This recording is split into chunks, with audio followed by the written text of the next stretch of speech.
Dzień dobry Państwu. Spokojnie, to jest jeszcze nieoficjalne rozpoczęcie.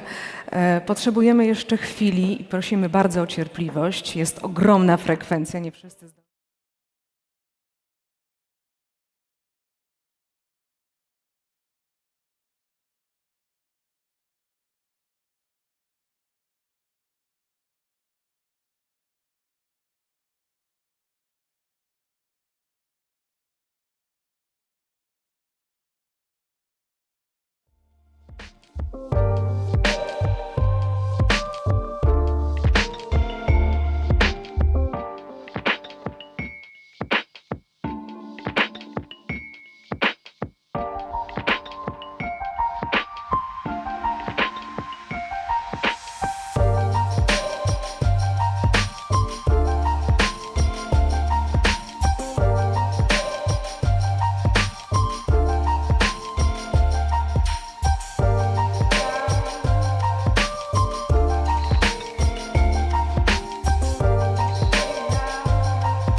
Dzień dobry Państwu. Co tak słabo z tymi oklaskami? Halo! Proszę Państwa, trzeba się rozgrzać, bo za moment będzie naprawdę kogo oklaskiwać. Zaczynamy największe spotkanie poświęcone cyberbezpieczeństwu, które odbywa się w ramach polskiej prezydencji w Radzie Unii Europejskiej. Secure International Summit 2025 jest oficjalną konferencją pod egidą naszej prezydencji. No, dzisiaj chyba nikt nie ma wątpliwości, że cyberbezpieczeństwo dotyczy każdej, dosłownie każdej dziedziny naszego życia, że nie brakuje nam wyzwań, nie brakuje zagrożeń, że każdego dnia dowiadujemy się czegokolwiek na ten temat. Choćby wczoraj informacje o cyberataku na systemy największej partii koalicyjnej. Być może pan premier Gawkowski zechce się później do tego odnieść, jest tutaj z nami.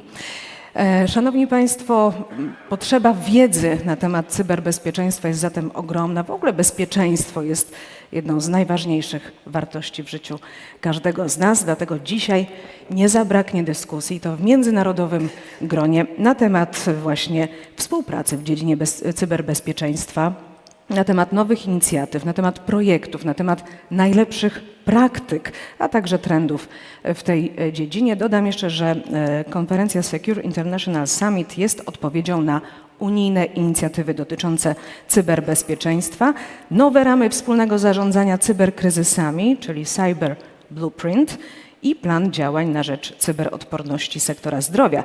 The Action Plan on the Cybersecurity of Hospitals and Healthcare Providers.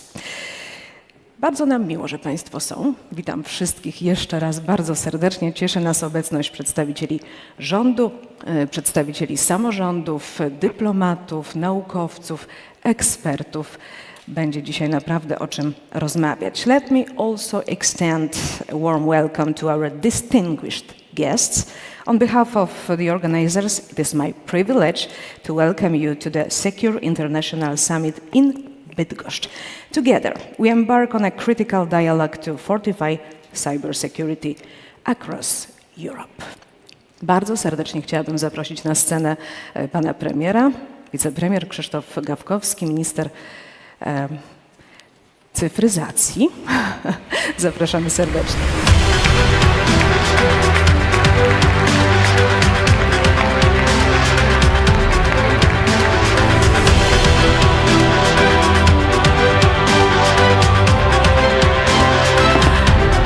Pan premier otworzy nasz szczyt.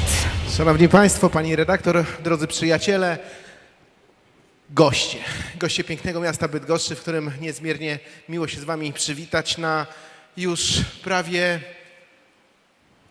30, bo to już 28 spotkaniu.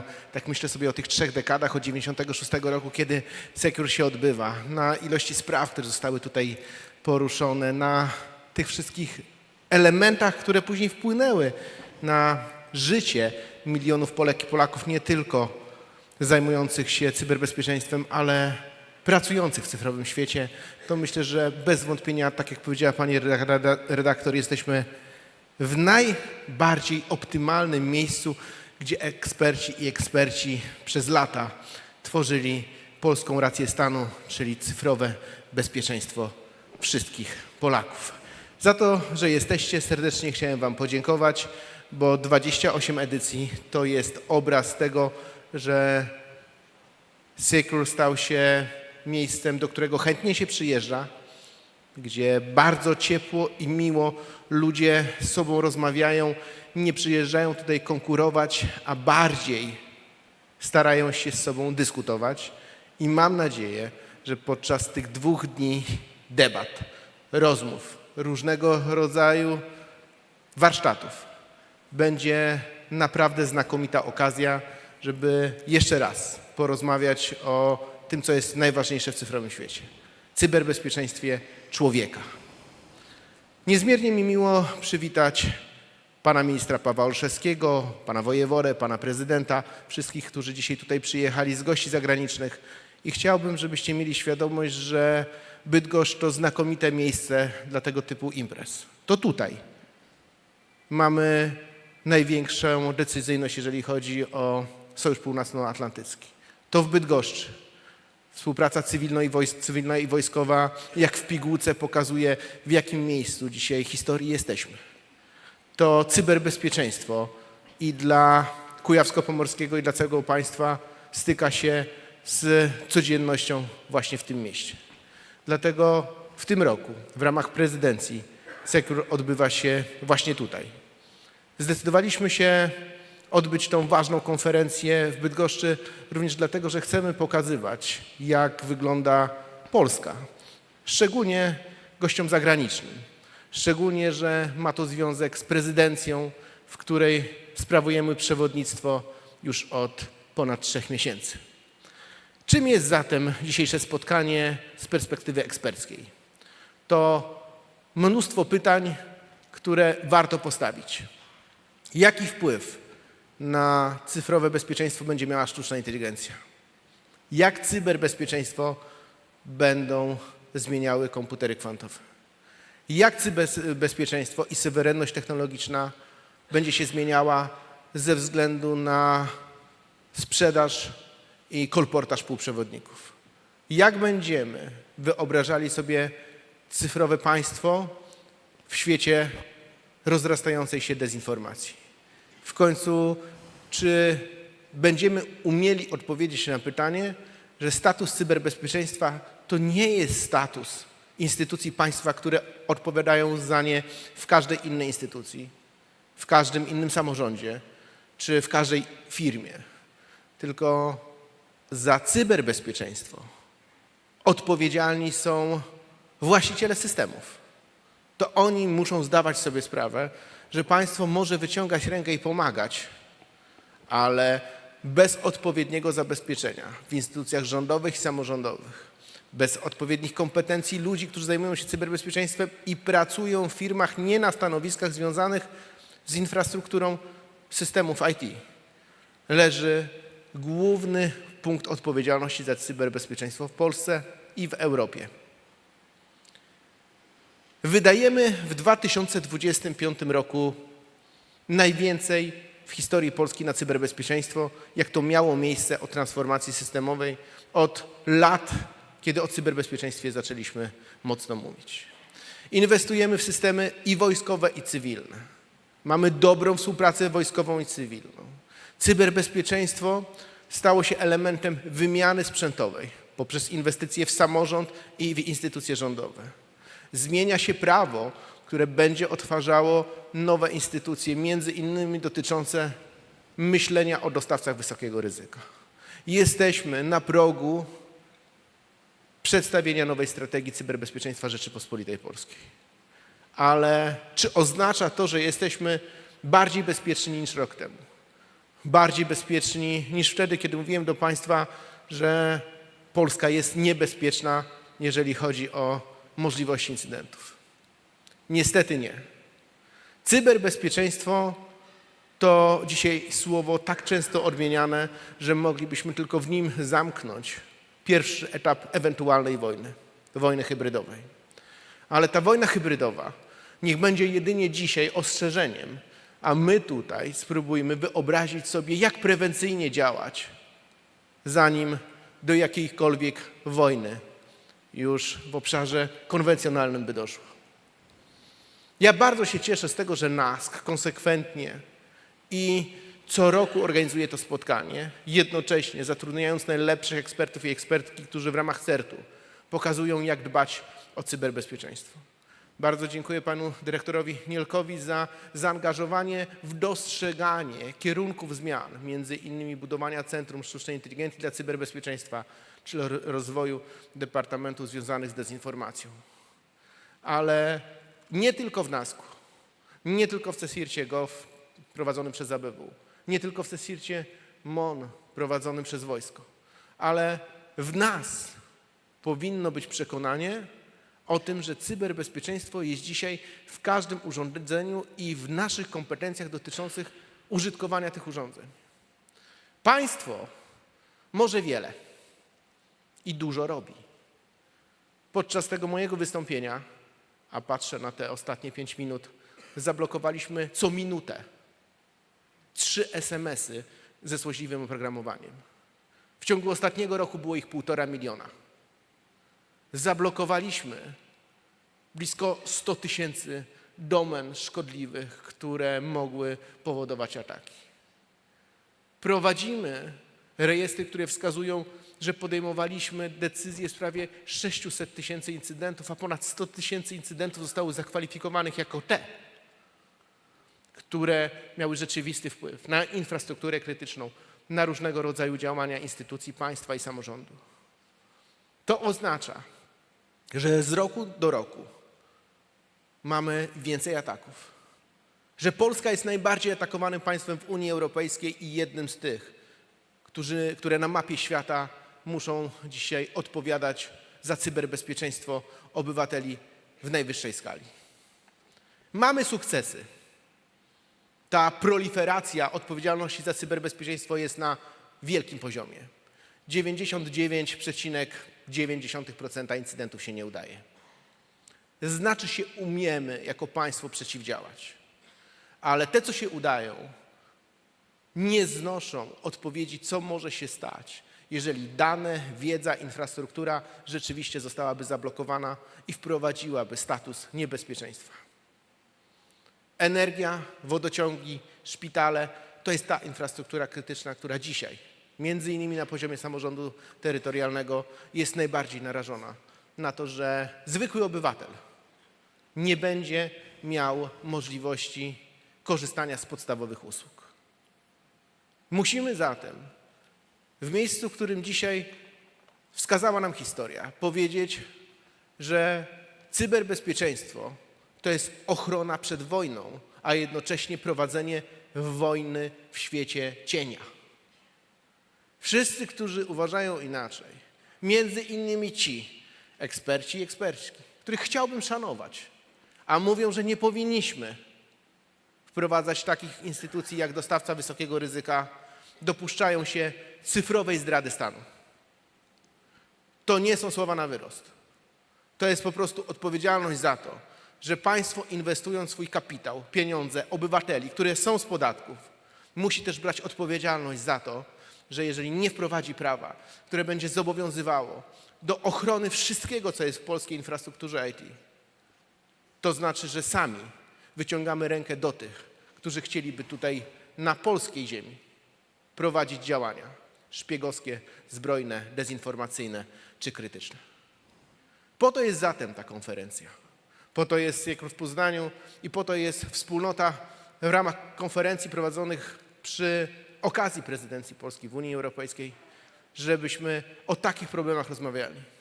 Żeby właśnie stąd, z Poznania, dla Europy wysłać jasny sygnał.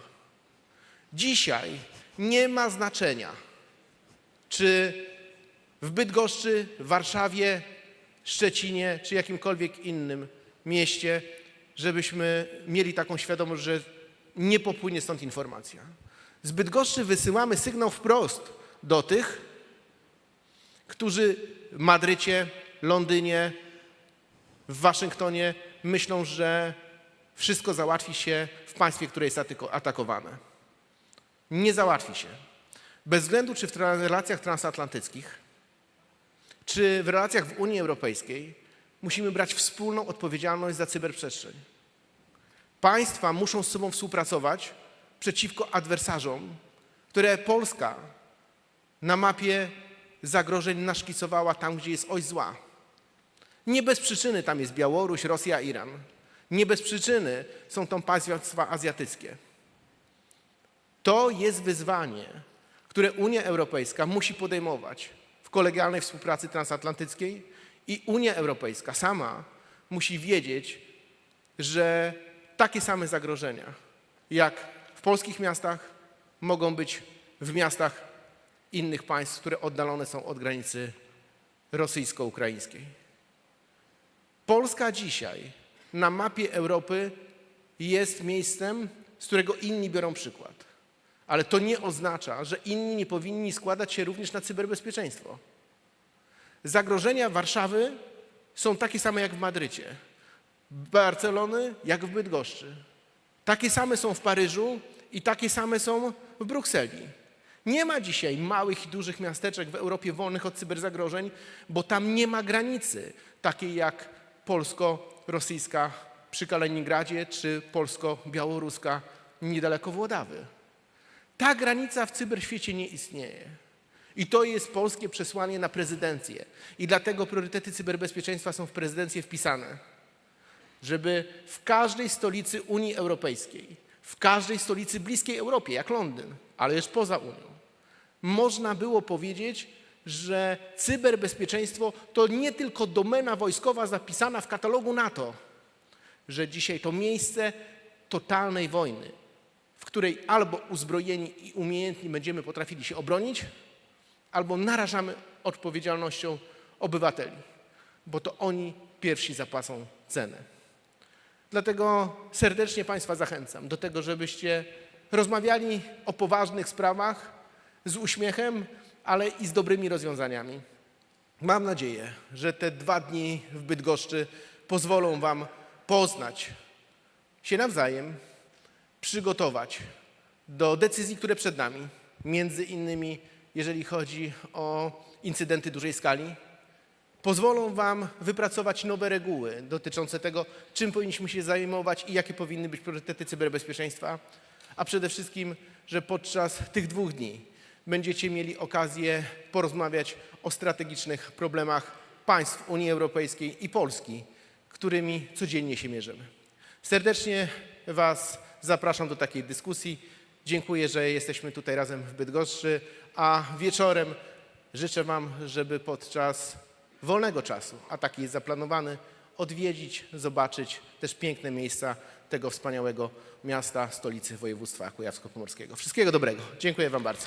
Dziękujemy serdecznie. Rzeczywiście pięknych miejsc tutaj nie brakuje. Bydgoszcz jest niesamowicie gościnna. Pan, panie premierze, jeszcze do nas wróci, więc nie żegnamy się.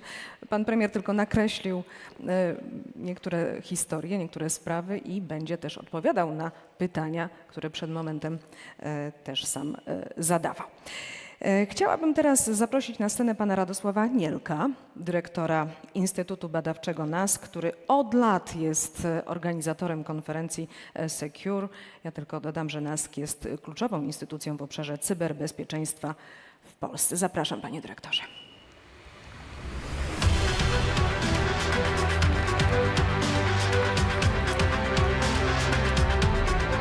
Dzień dobry pani, dzień dobry państwu.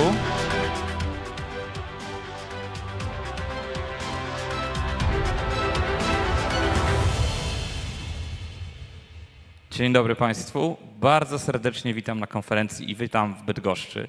Chciałem podziękować panu prezydentowi i panu wojewodzie za tą gościnę, którą nas tutaj uraczyli.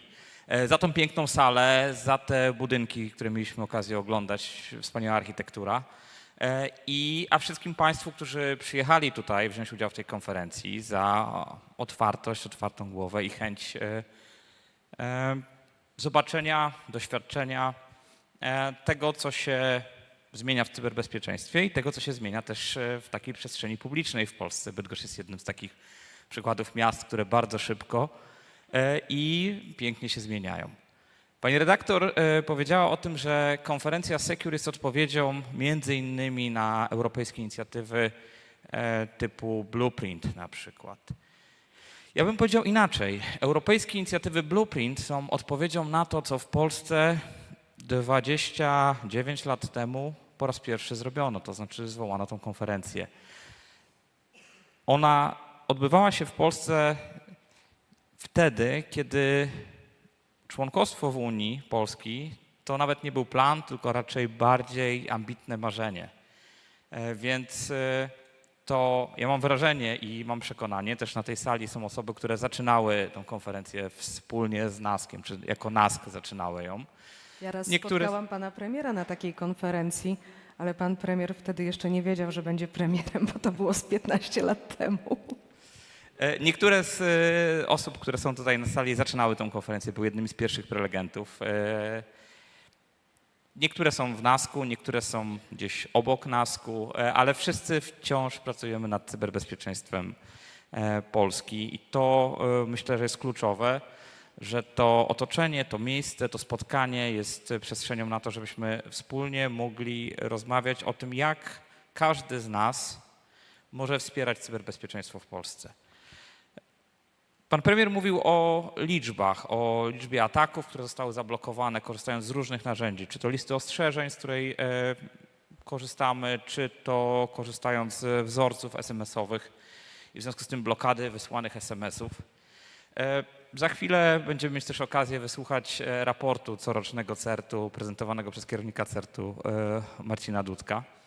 I tam będzie więcej tych liczb, pokażemy, co nam się udało zrobić w tym ostatnim roku. Ale wszystkie te raporty nie zawierają, w tych liczbach nie widać jednej rzeczy, to znaczy tych ataków, które nie tyle zostały zablokowane, te ataki widać, ale te ataki, które w ogóle się nie wydarzyły, a tych prób ataków, które się nie wydarzyły. A dlaczego się nie wydarzyły? Dlatego, że poza wzmacnianiem konkretnych systemów informatycznych staramy się istotnie podnosić koszt prowadzenia dla przestępców, koszt prowadzenia ataków na infrastrukturę Polski i na polskich obywateli, skracając czas istnienia stron internetowych, phishingowych w sieci, wprowadzając rozwiązania typu właśnie wzorce wiadomości SMS-owych, kiedy przestępca nie zna wzorca, musi przygotować ileś SMS-ów, które wyśle i dopiero któryś z nich trafia. To wszystko podnosi koszt, więc staje się to mniej rentowne.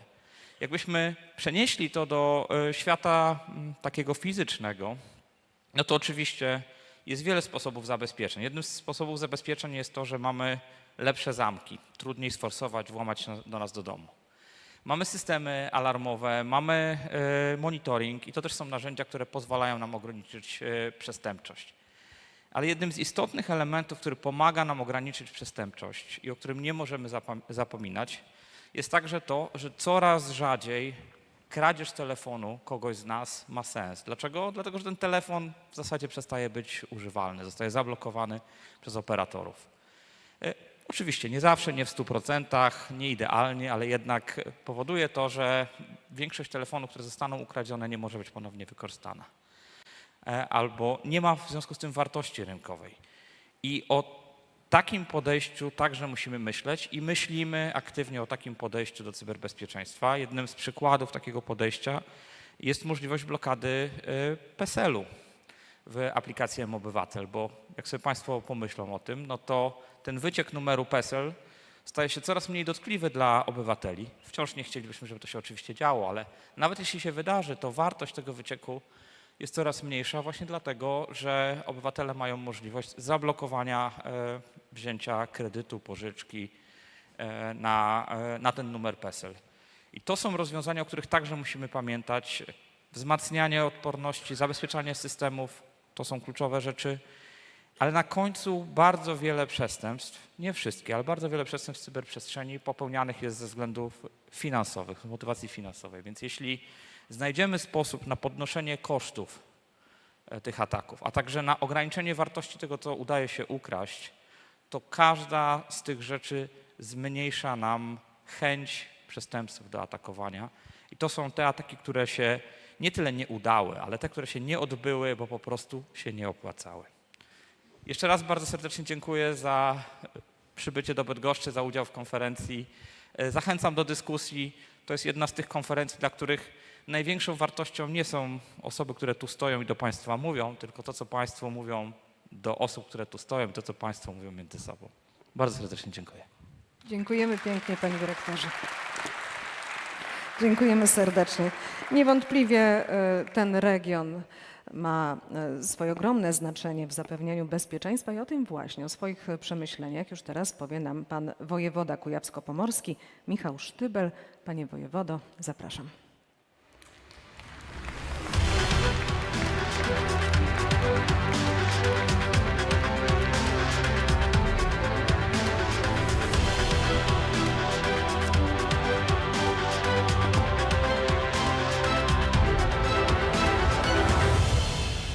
Dzień dobry, witam wszystkich Was bardzo serdecznie w pięknym województwie kujawsko-pomorskim.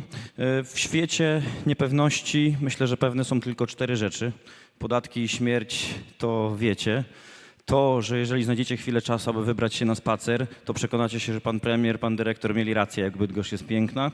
No i to, że cyberbezpieczeństwo będzie tylko i wyłącznie odgrywało ważniejszą rolę w naszym życiu, w waszym życiu, że wszyscy będziemy za nią odpowiedzialność ponosili. Województwo kujawsko-pomorskie i Bydgoszcz jest świetnym miejscem do tego, aby rozmawiać o cyberbezpieczeństwie w wymiarze zarówno cywilnym, jak i wojskowym, bo jesteśmy miastem, w którym jest aż 6 jednostek natowskich, jednostki centralne Wojska Polskiego. Stąd mam nadzieję i tego życzę wam, aby wszystkie wnioski z dyskusji miały tylko i wyłącznie pozytywny wymiar dla naszego wspólnego bezpieczeństwa w tych niepewnych czasach. Wszystkiego dobrego. Myślę, że odpowiednio w czasie się trzymałem zgodnie z hierarchią wobec pana premiera, który może dłużej. Panie Wszystkiego wojewodo, dobrego. ma pan jeszcze 3 minuty. Ale krótko i na temat, o to chodziło. Szanowni Państwo, było troszeczkę opóźnienia, w związku z czym ja, że tak powiem, oddam ten czas, abyśmy nadrobili to Dobry opóźnienie. gospodarz, Wszystkiego dobrego. dziękujemy bardzo. Macie piękne miasto. Naprawdę serce rośnie, jak widzę, jak się zmienia, jak pięknieje za każdym razem, kiedy tutaj jestem, a przyjeżdżam z ogromną chęcią zawsze. Dziękuję serdecznie panu wojewodzie, a teraz poproszę pana prezydenta miasta Bydgoszczy, Rafała Bruskiego, który opowie także o znaczeniu Bydgoszczy jako gospodarza tegorocznego Secure Summit. Ma pan trochę więcej czasu niż 3 minuty, ale proszę korzystać. Dzień dobry, panie prezydencie. 15 minut mam, może być? Szanowni Państwo, witam bardzo serdecznie w imieniu własnym wszystkich bydgoszczan. Jest ze mną także obecna pani przewodnicząca Rady Miasta, pani Monika Matowska. Moi przedmówcy, witam. Moi przedmówcy już wiele pięknych słów o Bydgoszczy powiedzieli, ale jeszcze nie wszystko. Stąd pozwolę się na tym skupić. Na cyberbezpieczeństwie, informatyce nieco mniej się znam, a na pewno, może najmniej nawet na tej sali, stąd nie będę tutaj wspominał.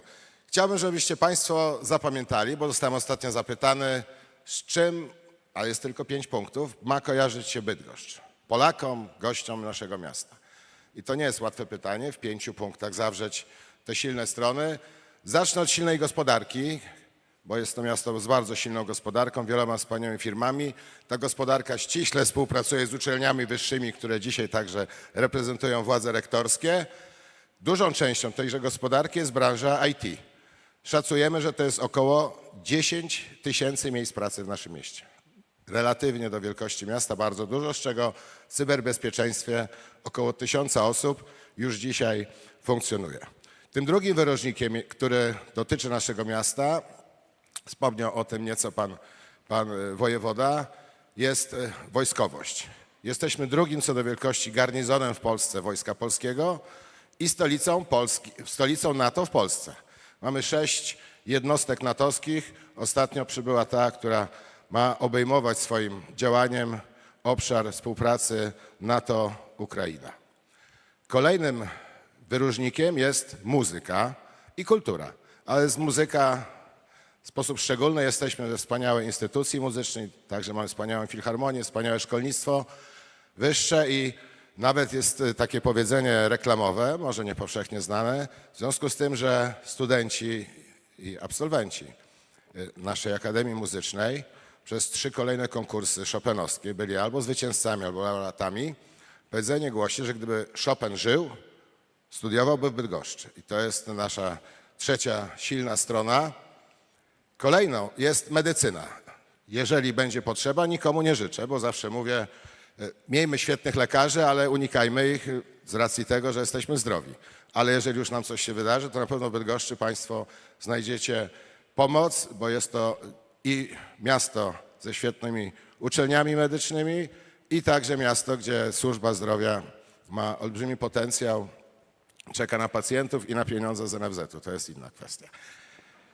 I ostatnia już ten wyróżnik, to jest to, co Państwo widzicie, opuszczając ten gmach, chodząc po mieście, a więc piękne miasto, nad 2 rzekami, nad Brdą, która tutaj przepływa w pobliżu, i Wisłą, nieco dalej. W Brdzie mamy pierwszy stopień czystości wody. Odbywają się zawody pływackie, zawody triatlonowe. Jest ruch, to jeszcze jesteśmy przed sezonem turystycznym, jest ruch stateczków, małych, większych kajaków i architektura wspaniała, w 99% zadbana, prawie tak jak ataki cyberbezpieczeństwa. walczymy o ten 1%. I chciałbym, żebyście Państwo tego duch miasta poczuli, ducha miasta, wrócili to, bo wiem, że program konferencji jest tak bogaty, że ocenić to, co powiedziałem, zweryfikować z rzeczywistością nie będzie łatwo i wrócicie do Bydgoszczy już pełni wiedzy, ale i przede wszystkim chęci spojrzenia, przywitania się z miastem, spojrzenia na miasto i z wody. Zachęcamy do tego, zupełnie inaczej miasta od strony wody wyglądają i będziecie się w Bydgoszczy dobrze czuli. Czego Wam życzę? Owocnych obrad życzyli moi poprzednicy, którzy się lepiej znają na tym. Są moi współpracownicy, którzy dbają o to, aby Urząd Miasta i instytucje miejskie były bezpieczne. Jeszcze jakiegoś ataku, koniec czasu. Ataku nieodpartego, przynajmniej się o tym nie dowiedziałem, albo nie chcą mi powiedzieć, to się może dzisiaj okazać. Może lepiej nie wiedzieć. Tak jest, może lepiej nie wiedzieć. W każdym bądź razie zdaję sobie sprawę z powagi problemu, który Was tutaj dzisiaj sprowadził do naszego miasta. Jest to wielkie wyzwanie, gdzie tak intuicyjnie wyczuwam, że niekiedy jesteśmy ten malutki kroczek z tyłu, a chodzi o to, żebyśmy byli o malutki kroczek z przodu przed tymi, którzy źle chcą czynić. Wszystkiego najlepszego. Dziękujemy bardzo. Szybko te 15 minut minęło, nie? Dziękujemy serdecznie panu prezydentowi. Teraz wysłuchamy pana Hansa de Vriesa, dyrektora operacyjnego w Europejskiej Agencji do Spraw Cyberbezpieczeństwa. Dowiemy się, jaki jest przyszły kierunek działań agencji, a także jaką ma i pełni rolę w umacnianiu naszej wspólnej cyberodporności. Please welcome Mr. de Vries.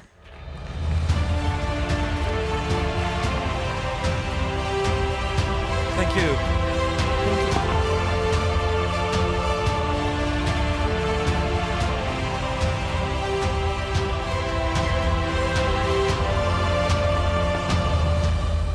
Well, thank you very much for being here. On the I think it's the 27th meeting on the Cyber Summit. They started in 1997, which is a long time ago. I was working in IT and cybersecurity at that time, but it's really a pleasure to being here and talking about the future in cybersecurity for all of us. So, dear ministers, dear mayor, dear colleagues, dear friends, thank you very much for asking me to give an opening keynote on the cybersecurity in Europe. I'm thrilled to being here. Well, if you look at the oldest, well, it might be the oldest cybersecurity conference in Europe, and I don't think that it has been in a very difficult, different geopolitical situation that we ever thought of. Things are coming like AI, changing alliances, the interdependencies from industry, talking about the way our supply chain is working or sometimes not working. There are a lot of things that we need to focus on when we're talking on cybersecurity. And that's the reason why we're here today. The current world is complex in so many ways. I might call it foggy. Where do you see your dependencies are? The software that you're using right now, is it safe within an hour because of updates or things that went wrong? 0 days that come in play, but you have to patch them within minutes because otherwise you're already too late. And when the patch rate is 90 days, we give a lot of opportunities to the bad guys, whether it's a state actor or a financial-driven person. So we have to work on cybersecurity as a whole for all of us.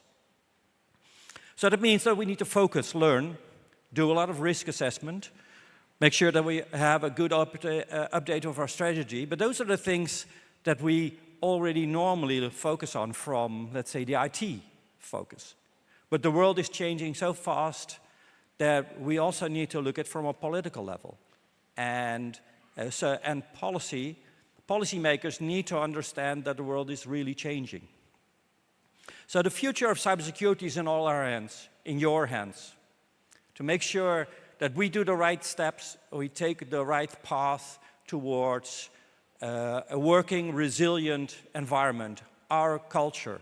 As the mayor just pointed out, that if Chopin would live right now, he would be in Bydgoszcz. I hope I pronounce it right, by the way, because it's a difficult word.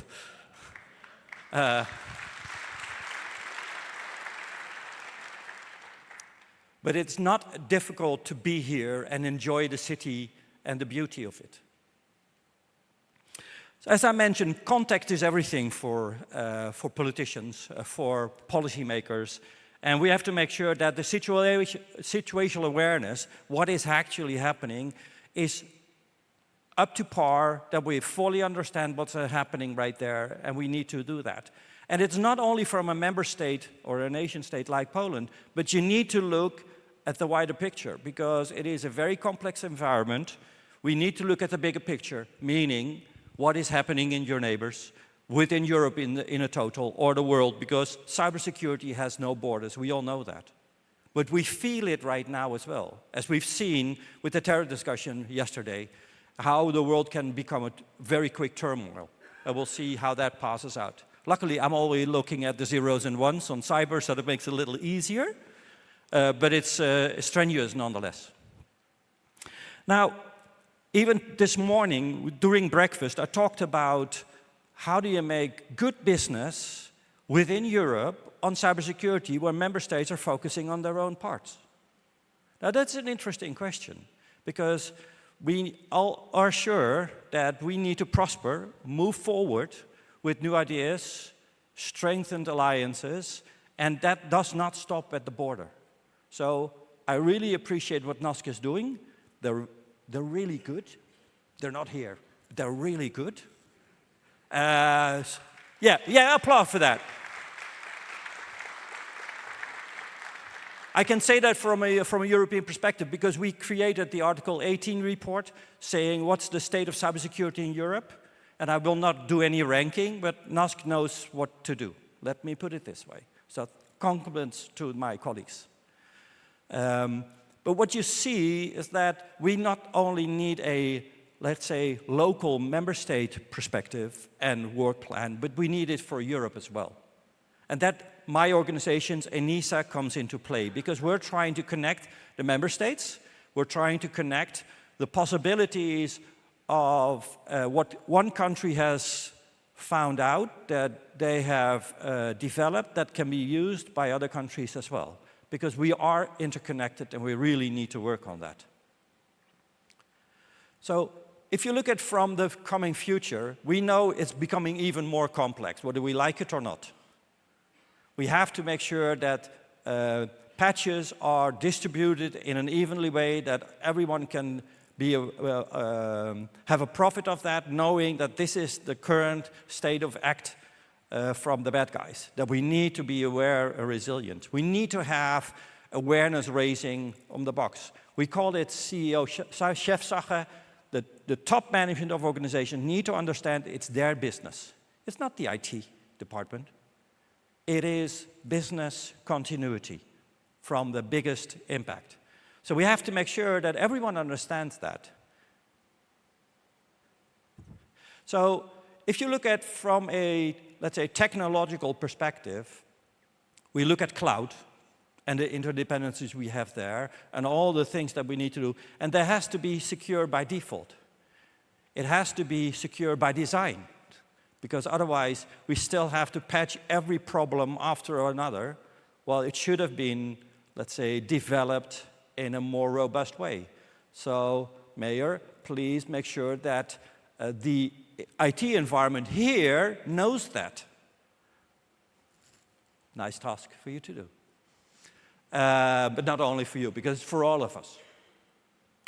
What I also see is that the current environment is so changing, my organization needs a more dynamic mandate, more possibility to work across the nations, really helping member states to move forward, because that is actually what we're needing. We need to be able to work on issues and possibilities that we all need in the future. Now, two good examples that come up, and were mentioned just right now, when we're talking about the cyber blueprint and the way we need to interact with each other when there is a big incident.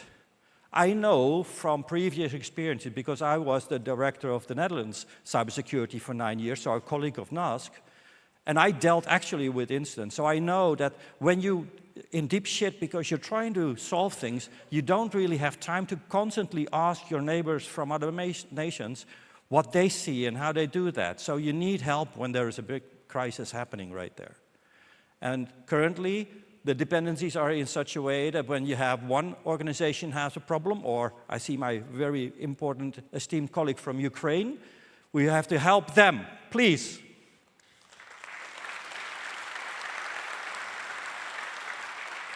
And from an ESA perspective, we do that. The moment we can, we will. But we have to make sure that when there is a crisis situation, you learn it from each other as soon as possible. And that is one of the ways forward. Now, when you look at it, our observation, as I said, is becoming more and more interdependent and more complex. And we need that, our commitment for that is we try to connect the possibilities with the solutions, with the issues and the problems to make sure that everyone benefits from them. Because my drive is to create a cybersecurity level in Europe, here as well, together with NOSC, together with all of you, to make sure that we do the right things for that. Now, we need more focus on a European level, to be honest. Sometimes I see some squibbling between countries. They say, no, I'm not going to be able to share this information. That is BS, because we all depend on it. So we must make sure that the current working of the cyber blueprint is in such a way that we can very fast understand what is the issue and make sure that we help the ones that are able to do so. And the second part, what I wanted to mention, is the Health Action Plan.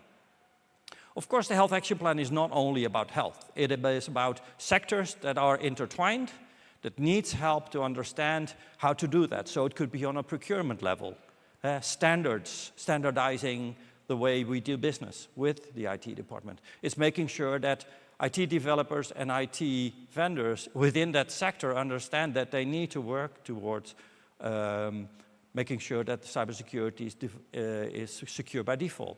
All those parts are also within the EU Health Action Plan that we're working on, and that ENISA will probably really move forward on that together with the member states. There's going to be an open consultation from the Commission, I think next week, something like that. It's not my part, but we are fully committed on making sure that that starts working there. So what we see is that to make sure that we all are able to work together, we have to find each other very quickly. We have to make sure that we know where their dependencies are, the risk appetite, we know that. We know how we can address that on a national level and from a national to European level. And my belief is that when we work together, we can actually do so. And my hope, or my trust, is within the Commission and the Member State to actually make sure that the new Cybersecurity Act, the CSA2, will give us the mandate to actually do this.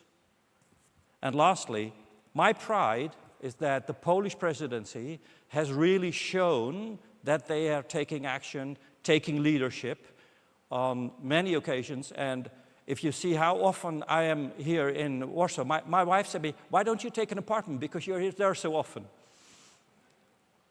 It's a joke, of course, but I do feel welcome here. And I do see the importance of being here. So thank you again, thank you all. I'm looking forward to working together in the near future, talking with you tomorrow or today about the things that are really important to all of us. Thanks. Good luck. Thank you very much, Mr. Gebers. Thank you.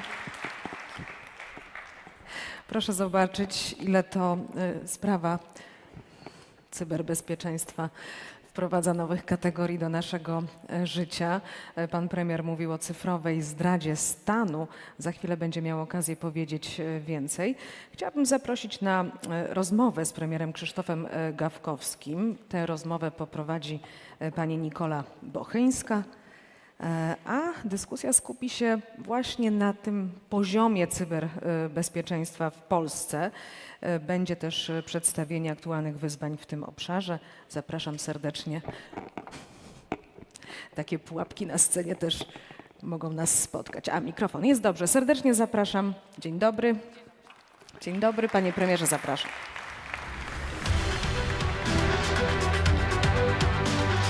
Jeszcze raz.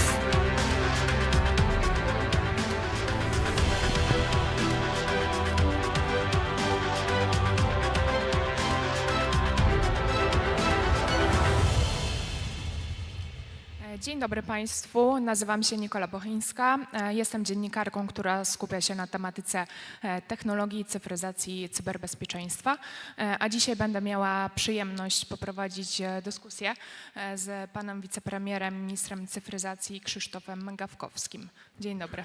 Jeszcze raz dzień dobry Państwu. Spotykamy się na wyjątkowym wydarzeniu i na początek chciałabym zapytać, jeśli chodzi o polską prezydencję, co do tej pory wykonano, szczególnie w zakresie cyberbezpieczeństwa i jakie są jeszcze plany, ponieważ jesteśmy właściwie na półmetku. Odbyliśmy wyjątkowe spotkanie, nieformalną radę, na której byli ministrowie ze wszystkich państw Unii i udało się wspólnie wydyskutować i podpisać apel warszawski, który jest elementem takiego strategicznego myślenia, że polska prezydencja powinna zakończyć się uzgodnieniem dokumentu, który będzie gospodarował incydentami dużej skali, blueprintu, o którym dzisiaj tutaj już była mowa. Ten apel też wskazuje, że wszyscy w Unii zgadzają się do tego, żeby cyberbezpieczeństwo zostało zidentyfikowane jako jeden z priorytetów bezpieczeństwa, z większymi środkami finansowymi, które będą płynęły na wspólne inicjatywy, z większym wzmocnieniem prac pomiędzy obszarem cywilnym i wojskowym. I tutaj Polska jest bardzo dobrym przykładem, a także z jasnym określeniem tych wszystkich adwersarzy, którzy dzisiaj Europę, najbardziej Polskę, atakują. Mam też takie przekonanie, że polska prezydencja, wskazując cyberbezpieczeństwo jako priorytet, wskazała na to, że dzisiaj cyberbezpieczeństwo jest obecne w wielu obszarach, które nie były do tej pory zaadresowane, czyli energetyka, czyli ochrona zdrowia, administracja, formaty dotyczące odpowiedzialności za wodę i kanalizację, ta część rynku dotycząca transportu i logistyki i że potrzebujemy nie tylko przepisów, które w Unii Europejskiej będą wskazywały kierunek, ale też horyzontalnie patrzyły na to, jak przenika się system państwa w odpowiedzialności za cyberbezpieczeństwo. Sam Pan wspomniał o środkach, które są niewątpliwie niezbędne, żeby cyberbezpieczeństwo rozwijać. Wiem, że z końcem marca zakończył się nabór do programu Cyberbezpieczny Rząd. Jakbyśmy mogli zdradzić, kto jest beneficjentem, jak wielu ich będzie, jakie środki otrzymają? We wstępie powiedziałem Państwu, że Polska wyda w 2025 roku najwięcej na obszary cyberbezpieczeństwa w historii. Te nakłady rzeczywiście idą w miliardy złotych i dotyczą różnych obszarów państwa. Ta część, o którą pyta pani redaktor, dotyczy horyzontalnego programu Cyberbezpieczny Rząd. Instytucje takie jak wojewodowie, czyli urzędy wojewódzkie, ministerstwa, instytucje krajowe i państwowe, które mają też opiekować się różnymi obszarami za bezpieczeństwo też Polski, służby dostaną po kilkanaście milionów złotych wprost na wymianę infrastruktury sieciowej, na audyty i szkolenia, ale również na zrobienie takiego przeglądu tego, co było im potrzebne w przyszłości. Ale to jest tylko jeden z elementów szerszego myślenia o wydatkach w cyberodpowiedzialność, bo i cyberbezpieczny samorząd, który się obecnie toczy, to jest 1,5 miliarda złotych pieniążków, które są wprost kierowane na urzędy i instytucje samorządowe. Już niedługo program wsparcia kanalizacji i wodociągów, kolejne setki milionów złotych.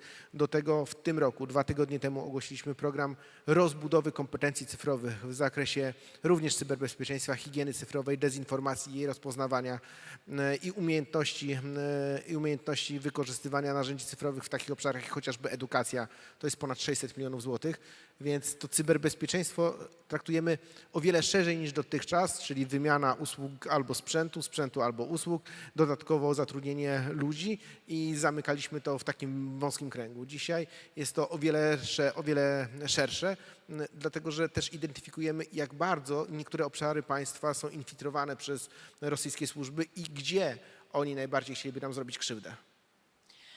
Wczoraj wiem, że w Poznaniu już pan wicepremier o tym mówił, ale pewnie część z nas na wczorajszej konferencji INSECON nie była. Dlatego dopytam o to. Zapowiedzieliście pracę nad strategią cyberbezpieczeństwa Polski na lata 25-29.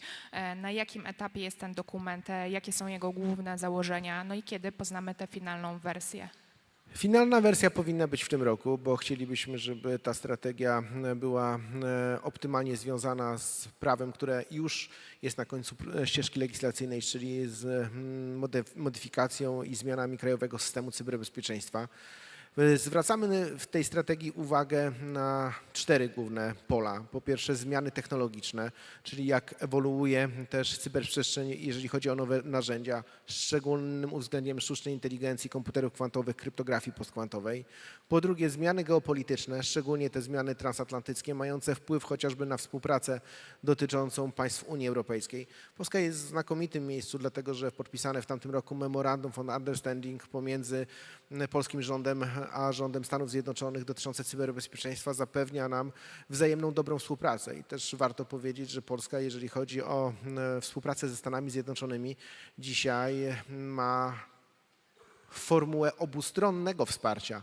To znaczy Amerykanie bez Polski w tym obszarze Europy też nie mieliby dużej wiedzy, którą Polska zapewnia, bo często myślimy, czy mamy taką świadomość, że to my jesteśmy uzależnieni od Amerykanów w obszarze cyberprzestrzeni, infiltracji pewnych obszarów, wsparcia w tym regionie, tak żebyśmy za dużo nie powiedzieli, Polska ma bardzo duże znaczenie. I to jest też element tych naszych tez, które chcielibyśmy, żeby w strategii wybrzmiały. Trzeci element to oczywiście rozpoznanie tego, co będzie warunkiem odpowiedzialnego cyberbezpieczeństwa, czyli dezinformacja i social media i próby też wpływania na to, jak powinien być uregulowany rynek dotyczący tej informacji prawdziwej w sieci. To też się toczy zresztą przy implementacji Digital Services Act, czyli aktu o usługach cyfrowych, który ma też wpływać na odpowiedzialność platform za treści, które publikują. No i czwarty element to skupienie się na kompetencjach cyfrowych, bo to nie bez przyczyny powtarzam Ci już wielokrotnie, że te kompetencje cyfrowe mają olbrzymie znaczenie dla rynku, dla państwa, bo specjalistów w Polsce w obszarze ICT brakuje już 100 000. Szacujemy, że do 2035 roku będzie ich w Polsce potrzeba 1,5 miliona przy obecnym dzisiaj uzupełnieniu rynkowym na poziomie 800 000, więc wypadałoby w 10 lat to podwoić. Ale przecież nie tylko specjaliści ICT, albo nie jedynie oni, albo nie tylko oni odpowiadają za cyberbezpieczeństwo. Ja wszędzie staram się w sposób bardzo krytyczny też dla państwa wskazywać, że największe zapóźnienia, największa luka technologiczno-kompetencyjna jest właśnie w człowieku. To dzisiaj człowiek jest pierwszą instancją wejścia i wpuścić może adwersarzy, którzy nas robią krzywdy. Jeżeli my sobie tego nie wyobrazimy, to możemy mieć najlepsze systemy, najlepsze CTI, możemy wydatkować miliardy złotych w różnego rodzaju narzędzia czy hosting, który będziemy używali, a skończy się tym, że ktoś swoje urządzenie udostępni dziecku po to, żeby ono sobie pograło na grze, które zainstaluje i będziemy mieli przez to otwarte pole do wejścia na cyberincydent. I tak się stało na przykład w przypadku Polskiej Agencji Prasowej. No więc nie trzeba tutaj szaleństwa, żeby wyobrazić sobie, że można dać dziecku telefon, żeby sobie pograło i zainstalowało grę i będziemy mieli problem. Więc to jest dzisiaj odpowiedzialność, żebyśmy umieli czytać phishing, który możemy dostać, żebyśmy czytali maile, a nie klikali dalej, żebyśmy nie przesyłali wiadomości, żebyśmy rozumieli, czym jest prawdziwa ochrona danych osobowych, podstawowa, polegająca na tym, że nie wysyłamy w otwartej korespondencji do wszystkich informacji. To naprawdę nie są jakieś rzeczy szaleńcze. Gdybyśmy spróbowali tutaj rozmawiać bardzo tak od strony pokory, przecież są przedstawiciele CERT-u na sali, to są rzeczy, które wymagają takiej prostej higieny cyfrowej, jak to, jak przychodzimy do domu. I to będzie w strategii bardzo ważne, żeby uzmysłowić czytającym dokument, że widzimy to bardzo horyzontalnie, a później przekuć na dokumenty strategiczne. Gdybym miał to odpowiedzieć w takiej puli spraw podstawowych. Dzisiaj, jak przychodzisz do domu, bez względu jaką pracę wykonujesz i wchodzisz do swojego własnego domu, to jedną z pierwszych rzeczy, a myślę, że dla większości pierwszą jest umycie rąk. No, idziesz, myjesz ręce w umywalce, czyścisz je, bo myślisz sobie, zaraz coś zjem, czegoś dotknę. I chciałbym, żeby tak higiena cyfrowa też wyglądała. To znaczy, byśmy umieli sobie wyobrazić, czym jest higiena cyfrowa i powinna być tak samo ważna, jak higiena ta zwykła, której użytkujemy w codziennym życiu, przychodząc do domu i myjąc ręce. Obrazowy przykład. Chciałam zapytać w kontekście zapowiadanego w styczniu parasola wyborczego. Zapowiedzieliście szereg działań związanych z kampanią wyborczą, no i ze zbliżającymi się wyborami, które prawdopodobnie mogą przynieść zaostrzenie się liczby incydentów. Jak to się ma do wczorajszego incydentu i co na dzisiaj wiemy? Parasol wyborczy działa dzięki temu, że mamy dobrą koordynację NASK-u i ABW, dzięki temu, że mamy zaangażowanie Ministerstwa Spraw Wewnętrznych i Ministerstwa Cyfryzacji. Między innymi takie incydenty jak wczoraj prezentowany, o którym się wczoraj dowiedzieliście, my wiedzieliśmy trochę wcześniej, dotyczący Platformy Obywatelskiej, czyli jednego z graczy politycznych, partii politycznych, komitetów tworzących też i generujących swój udział w wyborach. Wiemy, że takie rzeczy się zdarzają, ale też uczciwie trzeba powiedzieć, że to nie są pierwsze przypadki, które w ramach parasola wyborczego wykryliśmy. Komitety wyborcze dostają na bieżąco informacje dotyczące skali ewentualnych zagrożeń, które się pojawiają. Parasol wyborczy nie jest tylko zidentyfikowany, jeżeli chodzi o proste łączenie dotyczące tego, że mogło dojść do ataku cyber w postaci jakiegoś phishingu, czy jakikolwiek inny, to nie był atak na komitet wyborczy czy partię polityczną, ale ma on charakter rozbudowany. Agencja Bezpieczeństwa Wewnętrznego już 2 lutego zaczęła testy w Krajowym Biurze Wyborczym, później się przyniosły do Państwowej Komisji Wyborczej. Agencja Bezpieczeństwa Wewnętrznego szkoli również przedstawicieli okręgowych komisji wyborczych. To się dzieje pierwszy raz w historii. Dokonaliśmy i wskazaliśmy dzięki współpracy ABW między innymi zmiany konieczne przy bezpieczeństwie obywatela. Doprowadziliśmy do sytuacji, w której będziemy mieli dzisiaj pełną informację i przepływ wiedzy pomiędzy Państwową Komisją Wyborczą a instytucjami odpowiedzialnymi za bezpieczeństwo. Powołaliśmy zespoły, w których są wszyscy przedstawiciele komitetów wyborczych, żeby przepływ informacji był de facto w czasie rzeczywistym. Powołaliśmy specjalną grupę roboczą, która pracuje z platformami, które zamieszczają treści w zasadzie po to, żeby wykluczać dezinformację. Monitorujemy przepływ finansowy dotyczące tego, żeby nie było takiego przypadku jak w Rumunii, że z zagranic pompowano miliony euro w to, żeby promować i podbijać algorytmy na odpowiednich portalach. To wszystko się dzieje. I dlaczego to zrobiliśmy w styczniu z panem ministrem Siemoniakiem, a od lutego ruszyliśmy? No właśnie, żeby nie było takiej sytuacji jak w Rumunii, że to się dzieje w ostatnim tygodniu albo 2, kiedy społeczeństwo nie wie, kiedy się okazuje, że nikt nie zdaje sobie sprawy, że są jakieś przepływy finansowe. Zrobiliśmy to 4 miesiące wcześniej, żeby pokazać horyzont. Widzimy to, obserwujemy, bo też widzieliśmy służby rosyjskie, które wprost zwiększyły 2-krotnie swój udział na kierunku polskim, jeżeli chodzi o polskie wybory. Po prostu pojawiło się więcej osób i modus operandi też spraw się pojawił. Pierwszy raz w historii Polski pojawiały się na polskich ogłoszeniach w darknecie, ale nie tylko tam, informacje dotyczące tego, że 3-4 tysiące euro będą płacili za osobę, która mogłaby się skusić na to, że będzie wpływała swoimi wpisami dezinformacyjnymi albo swoją aktywnością sieciową na to, żeby promować określone treści, które są niezgodne z prawdą wprost wynikające z siania dezinformacji albo działania na rzecz Federacji Rosyjskiej. De facto namawianie za kilka tysięcy euro na szpiegostwo, bo to na tym się skupia.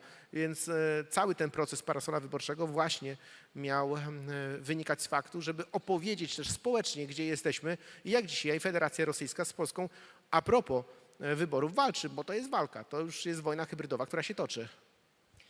Myślę, że jeszcze czas nam ucieka, ale myślę, że jeszcze jeden dość istotny temat z punktu widzenia również Państwa obecnych na sali. Dość głośno ostatnio było o podatku cyfrowym. Czy prace nad nim jednak trwają i kiedy realnie byśmy mogli założenia takiego podatku poznać?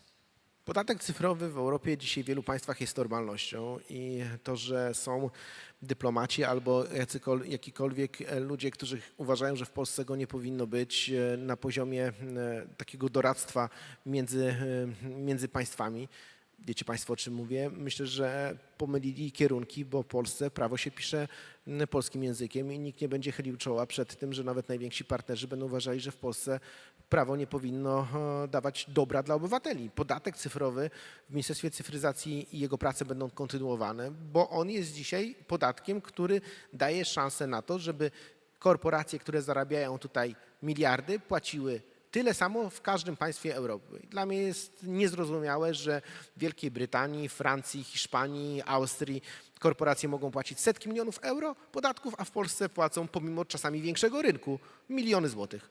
No to jest dla mnie coś niebywałego i ja nie cofnę się z takiego myślenia, że powinniśmy to w końcu uregulować, bo pieniądze, które mogłyby z tej daniny wpłynąć, to są pieniądze, które po pierwsze mogły być na polskie startupy, rozwój cyfryzacji, różnego rodzaju usługi cyfrowe, na wiele fajnych rzeczy, których pieniędzy brakuje, więc uważam, że to jest sprawiedliwość społeczna, żeby takie rozwiązania były, szczególnie, że w żadnym państwie Unii i poza Unią wprowadzenie podatku cyfrowego nie spowodowało, że usługi tych wielkich platform są droższe niż w państwach, w których tylko podatku nie ma. I ostatnie zdanie, bo czas już przekroczyliśmy. O 30 sekund na razie. Gdybyśmy mieli spotkać się w czerwcu, jak byśmy tą polską prezydencję mogli podsumować, jakie cele zakładamy, że zostaną zrealizowane? Chciałbym, żeby po polskiej prezydencji w Unii Europejskiej ministrowie cyfryzacji, ale też inne resorty wiedziały, że cyberbezpieczeństwo jest tak samo ważne w Warszawie, jak i w Barcelonie czy Madrycie. Tak samo jest ważne w Paryżu, jak w Brukseli. O tym mówiłem we wstępie. Niestety w Europie dzisiaj mamy deficyt myślenia o tym, czym jest zagrożenie cyfrowe. W Polsce, w stolicy, ale też w takich miastach, jak jesteśmy dzisiaj w Bydgoszczy, mogę o tym mówić i jest zrozumienie, bo też media o tym informują. Jestem na wielu konferencjach i spotkaniach za granicą. Spotykałem się w ramach też współpracy takiej bardzo bilateralnej z ministrami Niemiec czy Francji, już nie mówię o Hiszpanii czy Portugalii i oni w ogóle tego nie czują. Dla nich cyberbezpieczeństwo jest jednym z elementów, a nie kluczowym elementem. I myślę, że uświadomienie po naszej prezydencji, że cyberbezpieczeństwo jest zagrożeniem, bo infiltracja następuje. Bo też dwa zdania, przepraszam, że to przerwę, ale mam nadzieję, że to wybrzmi też w raportu dzisiaj CERT-u. Dzisiaj ataki nie odbywają się w skali dotyczącej czasu rzeczywistego i są ujawniane. Modus operandi rosyjskie polega dzisiaj najczęściej na tym, że wchodzisz do sieci, nie ujawniasz swojej obecności, tygodniami bądź miesiącami infiltrujesz, pozyskujesz wiedzę, wykorzystujesz dane i do końca się nie ujawniasz po to, żeby wyjść na inne obszary i kierunkowo, żeby grupy APT mogły zbierać dane, które pozwolą do kolejnych ataków. I w państwach europejskich jest przekonanie, że jak nie słychać o cyberataku, to go nie ma. A w Polsce wiemy, poprzez infrastrukturę krytyczną, do której były wejścia, że tam było czasami po kilka tygodni bądź miesięcy jakaś obecność po to, że nieujawniona dawała większe możliwości. I w Europie nie ma tego zrozumienia. I to jest dzisiaj moje największe wyzwanie. O tym dzisiaj rozmawiam z przywódcami innych państw i też resortowo z cyfryzacją, żeby była świadomość, że jak nie widzisz cyberataku na infrastrukturę rządową, czy samorządową, czy lokalną, to nie znaczy, że go nie ma. On tam jest. On tam z pewnością może narobić krzywd, tylko że czeka. A kiedy przyjdzie chwila i dzień zero, nigdy nie wiemy. Mam nadzieję, że z taką świadomością wszyscy z tego wydarzenia i z tej sali wyjdziemy. Bardzo dziękuję za rozmowę. Dziękuję bardzo. Dziękujemy serdecznie obojgu za spotkanie. Ale my się dzisiaj nauściskujemy. Dziękuję pięknie. Pan premier Gawkowski będzie dostępny dla dziennikarzy już za moment. Tutaj po lewej stronie ode mnie odbędzie się briefing, więc zapraszamy dziennikarzy. Jeśli ktoś z Państwa potrzebuje zestawu do tłumaczeń, to jest dostępny w recepcji. If you need headsets for translations, you can get it at the reception desk. Przed nami kolejna dyskusja, kolejne spotkanie. Tym razem będzie to dyskusja dotycząca inwestycji w cyberbezpieczeństwo Unii Europejskiej. Zastanowimy się wspólnie nad wyzwaniami w tym obszarze, czy to jest zadanie tylko dla sektora publicznego. Moderatorem będzie pan Michał Pukaluk. Zapraszam już serdecznie do nas. Wśród panelistów znajdą się pan Patryk Gresko, pani Joanna Świątkowska, pan Ignacy Święcicki oraz pan Krzysztof Schubert. Może być głośniej z tymi brawami. Zapraszam panelistów.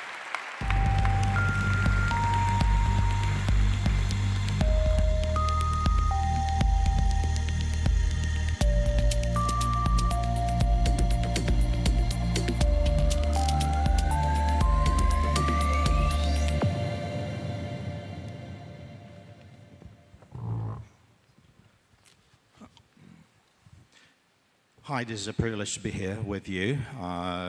Welcome to Bydgoszcz. And it's not very crowded on the scene here, but don't worry, we have two distinguished guests joining us online. And we'll be talking about money in cybersecurity. Normally, when regulators get to talk about how cybersecurity is financed, we tend to think about the system, national cybersecurity systems, right? This is very important and it costs a lot of money. The system has to be robust, resilient and protective.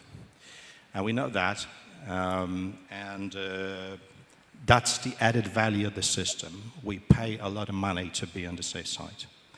But there is another world out there that we as regulators don't really get to talk too much about, which is the sector. So this is the hundreds and thousands of cybersecurity companies, those who produce cybersecurity. Those companies sometimes they strive to stay afloat, desperately looking for investment, right? And so this panel is going to have a little bit of focus on the sector itself, right? And the questions we'll be trying to answer is this sector where it should be in terms of its value, maturity, and ownership? Or maybe we're just missing one big opportunity, under investing and letting the sector, the European cybersecurity sector, those thousands of companies, maybe we're letting this to be somebody else's value. Transatlantic, for example, this value is not in the protection of the critical infrastructure. The ministry, NASC here, is part of the system, but not part of the sector. And whether or not we are where it should be with the cybersecurity sector will be one big question, overarching question that I'll be throwing to my panelists here. And we have great guests. Let me introduce them. We have Joanna Świątkowska, who is Deputy Secretary General of the European Cybersecurity Organization. Please, big hands to Joanna, please. Thank you so much. On the stage, Ignacy Święcicki, who is head of digital economy team for the Polish Institute, Polish Economic Institute, sorry, that's a bit of a mouthful. Thank you. Joining us online, we've got Krzysztof Schubert, plenipotentiary of the director of the National Institute of Telecommunications for Commercialization and International Cooperation, but also representing a University of Oxford in its Center of Excellence for Cybersecurity. Krzysztof, welcome. Good morning. Good morning. Last but not least, we've got Patryk Gresko, Head of Institutional Relationship Management of the European Investment Fund. Patryk, hi. Okay. So, first of all, let's talk about the diagnosis. We need to take a look at how money is flowing in Europe, where it flows, where it doesn't flow, maybe where it should flow. I know Ignacy, he did a bit of a research recently, and so he has a big picture on where the money is, right? And Ignacy, question to you first. Can you tell us, when you have all this mapped out, right? You've got all the stakeholders on the map. What do you see? What are the main trends that you see? Do we have enough money for that? Are there any sectors in cybersecurity that you would like to see more invested, where the money is flowing and the money isn't flowing, please? So thank you very much, and thank you for the invitation. I think it's my first time in the opera on stage, so I'm glad you don't expect me to sing about money, just to talk about money. But Sing it away. Coming to your question, yes, we did some research on the cybersecurity financing in the EU, and I think the main topic that's all around is the gap, the size of the gap that we are behind the US in terms of financing, in terms of private investment, and also in terms of public spending on cybersecurity. And I think this is something which is prevalent in many reports and in our research. For example, the European Investment Bank estimates that we are missing 1.75 billion annually in venture capital funds for cybersecurity, which means that our startups, new innovative companies cannot develop well in Europe. And even if they start here, they often have to seek financing in other markets, transatlantic, for later rounds and also for exit. We also see the gap in public spending. It's harder to estimate because we don't have precise estimates of member state spending on cybersecurity. But we know that in the current multi-annual financial perspective, there's around 3 billion for cybersecurity for now. I mean, this is now, right now we have some changes in the Digital Europe program, we have the midterm review, so it will surely increase. But this is the scale for the whole of EU, and for particular countries, it's, as I said, harder to estimate. In Poland, it's around 1 billion zlotys per year, but still in the US it's about around 13 billion US dollars per year just in the civilian sector, not included in the not including the defense sector. So which the amount is much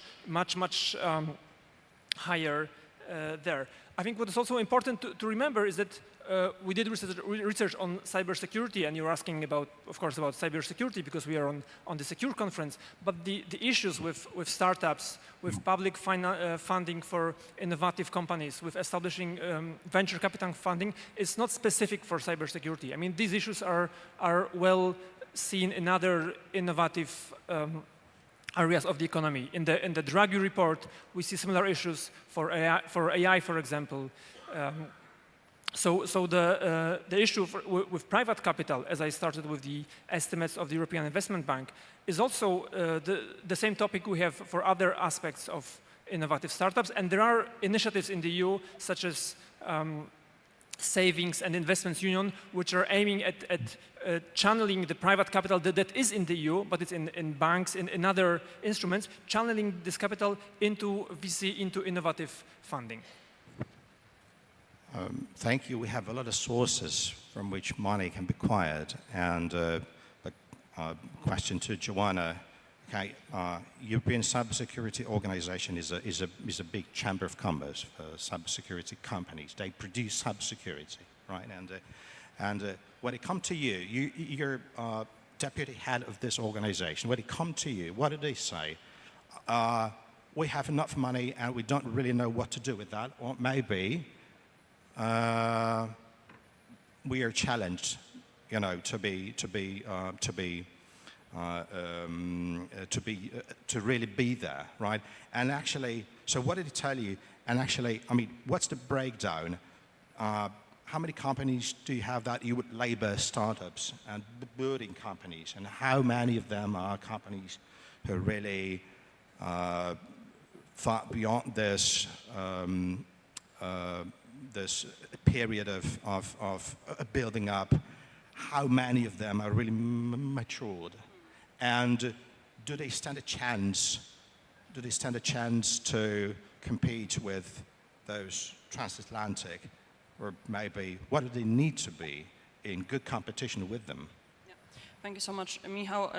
Before I will answer the question, please let me say that I'm absolutely delighted to be here in Bydgoszcz and have a chance to represent EXO and contribute to this discussion. And I guess that we are in a good position to actually provide our insight, as we've been engaged in tons of different topics, initiatives concentrated on the cybersecurity investment market for nearly a decade as of today. So yes, I think that we have a good overview on where we are as Europe in terms of, let's say, global technological landscape. And I think that it's good maybe to start by saying just a few words about how do we diagnose our position and our role, because only then I think that we can speak about the needs and potentially also how to address them.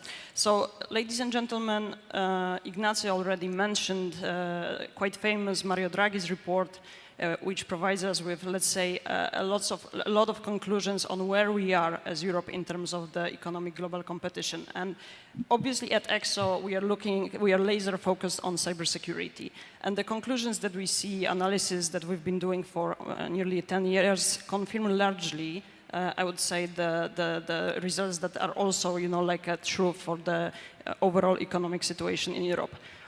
In the nutshell, I would say that compared to the other markets, unfortunately, European cybersecurity is losing their competitive advantage, competitive edge, if you will.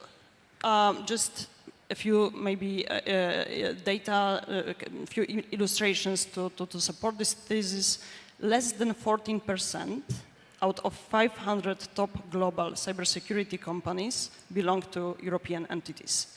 We are seeing every single day the most innovative startups, the most innovative companies from Europe basically leaving our continent and building and growing their businesses elsewhere. We calculated that only in 2024, 50%, almost 50% of the mergers and acquisitions here in Europe were led by non-European entities, non-European companies and investors. That leads to the brain drain, that leads to the fact that, as I said, the most innovative companies are leaving our continent. Now, there are several reasons why we do struggle as Europeans in growing our business in cybersecurity in Europe. Obviously, I cannot focus on all of them. Maybe I will mention just a few. So one, we still struggle in having truly one single market in Europe, and that, I mean, there is a lot of things related with the fragmentarization caused by different regulations, different rules and laws, how to run business. So I'm not going to focus on that, but yes, that's one of the reasons. Second element is we don't bet on ourselves, unfortunately. Europeans do not buy European solutions. So basically, we are absolutely not using our purchase power, if you will. And the last element is what Ignacy said, and I think that we're going to continue our conversation during this panel to talk about it. We are having tremendous issues. I mean, our European startups have tremendous issues in accessing sufficient growth capital.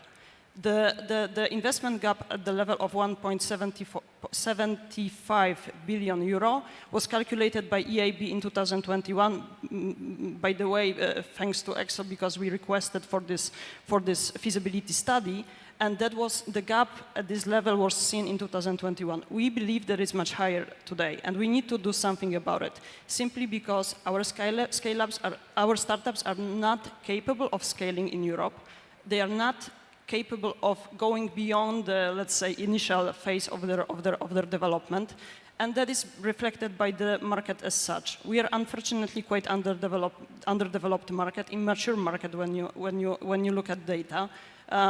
Basically, we are, I would say, dominated by seed rounds, at best A rounds, but if only companies want to grow beyond that, want to scale, unfortunately, they need to go to non-European investors in order to have sufficient funding. The last sentence that I'm going to say is that it's not only about money, it's a huge problem and we need to solve it, but it's also about the right money, smart money, if you will. what we see is that the most promising startups, they actually achieve success when they are supported by VCs specializing in cybersecurity, because those investors know how to help those startups, not only in terms of providing them with funding, but also simply to help them to grow their business. So I think that this is something what we need to have in Europe. Last sentence, and now I promise that this is going to be the last one coming from my end. EXO proposed a good solution to this problem. Already in 2020, we called for the creation of the so-called European Cybersecurity Investment Platform, which is basically a financial instrument structured as a fund of funds, investing in emerging and existing VCs specializing in cybersecurity. So those VCs can come, help our European startups to build their business in Europe. Thank you. To defend, we'll be getting back to that with the interventions from Patrick and Christoph. So 2 billion euro gap, right? And this 2 billion euro gap, I guess it should go to the companies who are taking a risk, right? Because what they do is cutting edge technologies, and there's a lot of competition in this market. So they are taking the risk, and they want to look for ways through which this risk can be mitigated. We've got Christoph, and Christoph in his career, he has invested in a lot of companies, right? And he has experience in VC capital, which is especially designed for those companies who really want to grow, but they have nobody to share their risk with, right? So, Christoph, a question to you. Is venture capital, is it the answer for the startup companies to grow and to stay in the EU? How do you see it? Out of your perspective, are there any other sources of funding that they can use apart from VC? How does it look like from your perspective? Yes, first of all, thank you for the invitation and for the very good question, Michał. And before I will start and jump into the financial side and the funding perspective, I would like to also spend a few moments on the diagnosis you have mentioned at the beginning, because this is very good to understand. So actually the first bottom question is, what do the digital companies or cyber companies and startups in Europe need to grow and stay? This is important topic because we see, as Joanna mentioned, that there is a lot of companies, they are not staying in Europe. We are not buying European solutions. It's a quite complex topic, to be honest, and the time is quite tight, but I will start with a couple of areas which maybe we will follow up later on during our discussion. First, I would say legal and regulatory stability. Clear, predictable regulations that support innovation. This is very important to not interfere or slow down the innovation by regulations we are implementing. It's a very important topic. The second, as you have mentioned, access to diverse funding sources. I mean, it might be venture capital, public grants, or private investments, and I will also spend a few moments later, maybe in the second round, only on this area, which is quite important as well. The third point I would make is skilled workforce, also mentioned in the Prime Minister keynote. Strong talent pool in cybersecurity, AI, and software development is key those days, and we have to spend really a lot of efforts and money to build that skilled workforce. The fourth, I would say, market access, easier scaling across EU markets without the bureaucracy. Very important to have access as we are about to run our business in the digital single market, and we have this strategy since many years. It's very important to be in this trend.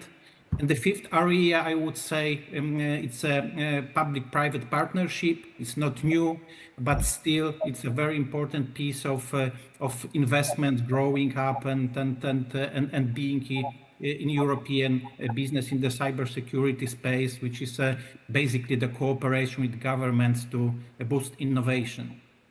All related area, which I've mentioned, they are all also might be supporting the commercialization for companies and startups.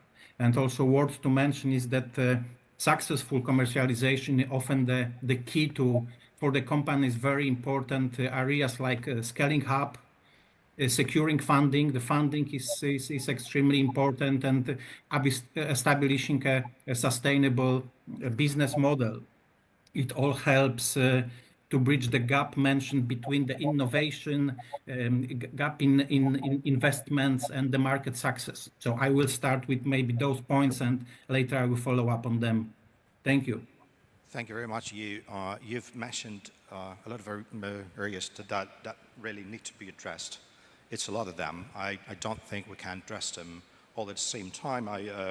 Let me just bring a segue here, and there is this cybersecurity fund in Poland, right? So I'm one of the beneficiaries of the fund. I mean, anybody who wants to work cybersecurity for the Polish government and the Polish administration is entitled to extra money. So please, all of you who want to do that, you're all welcome.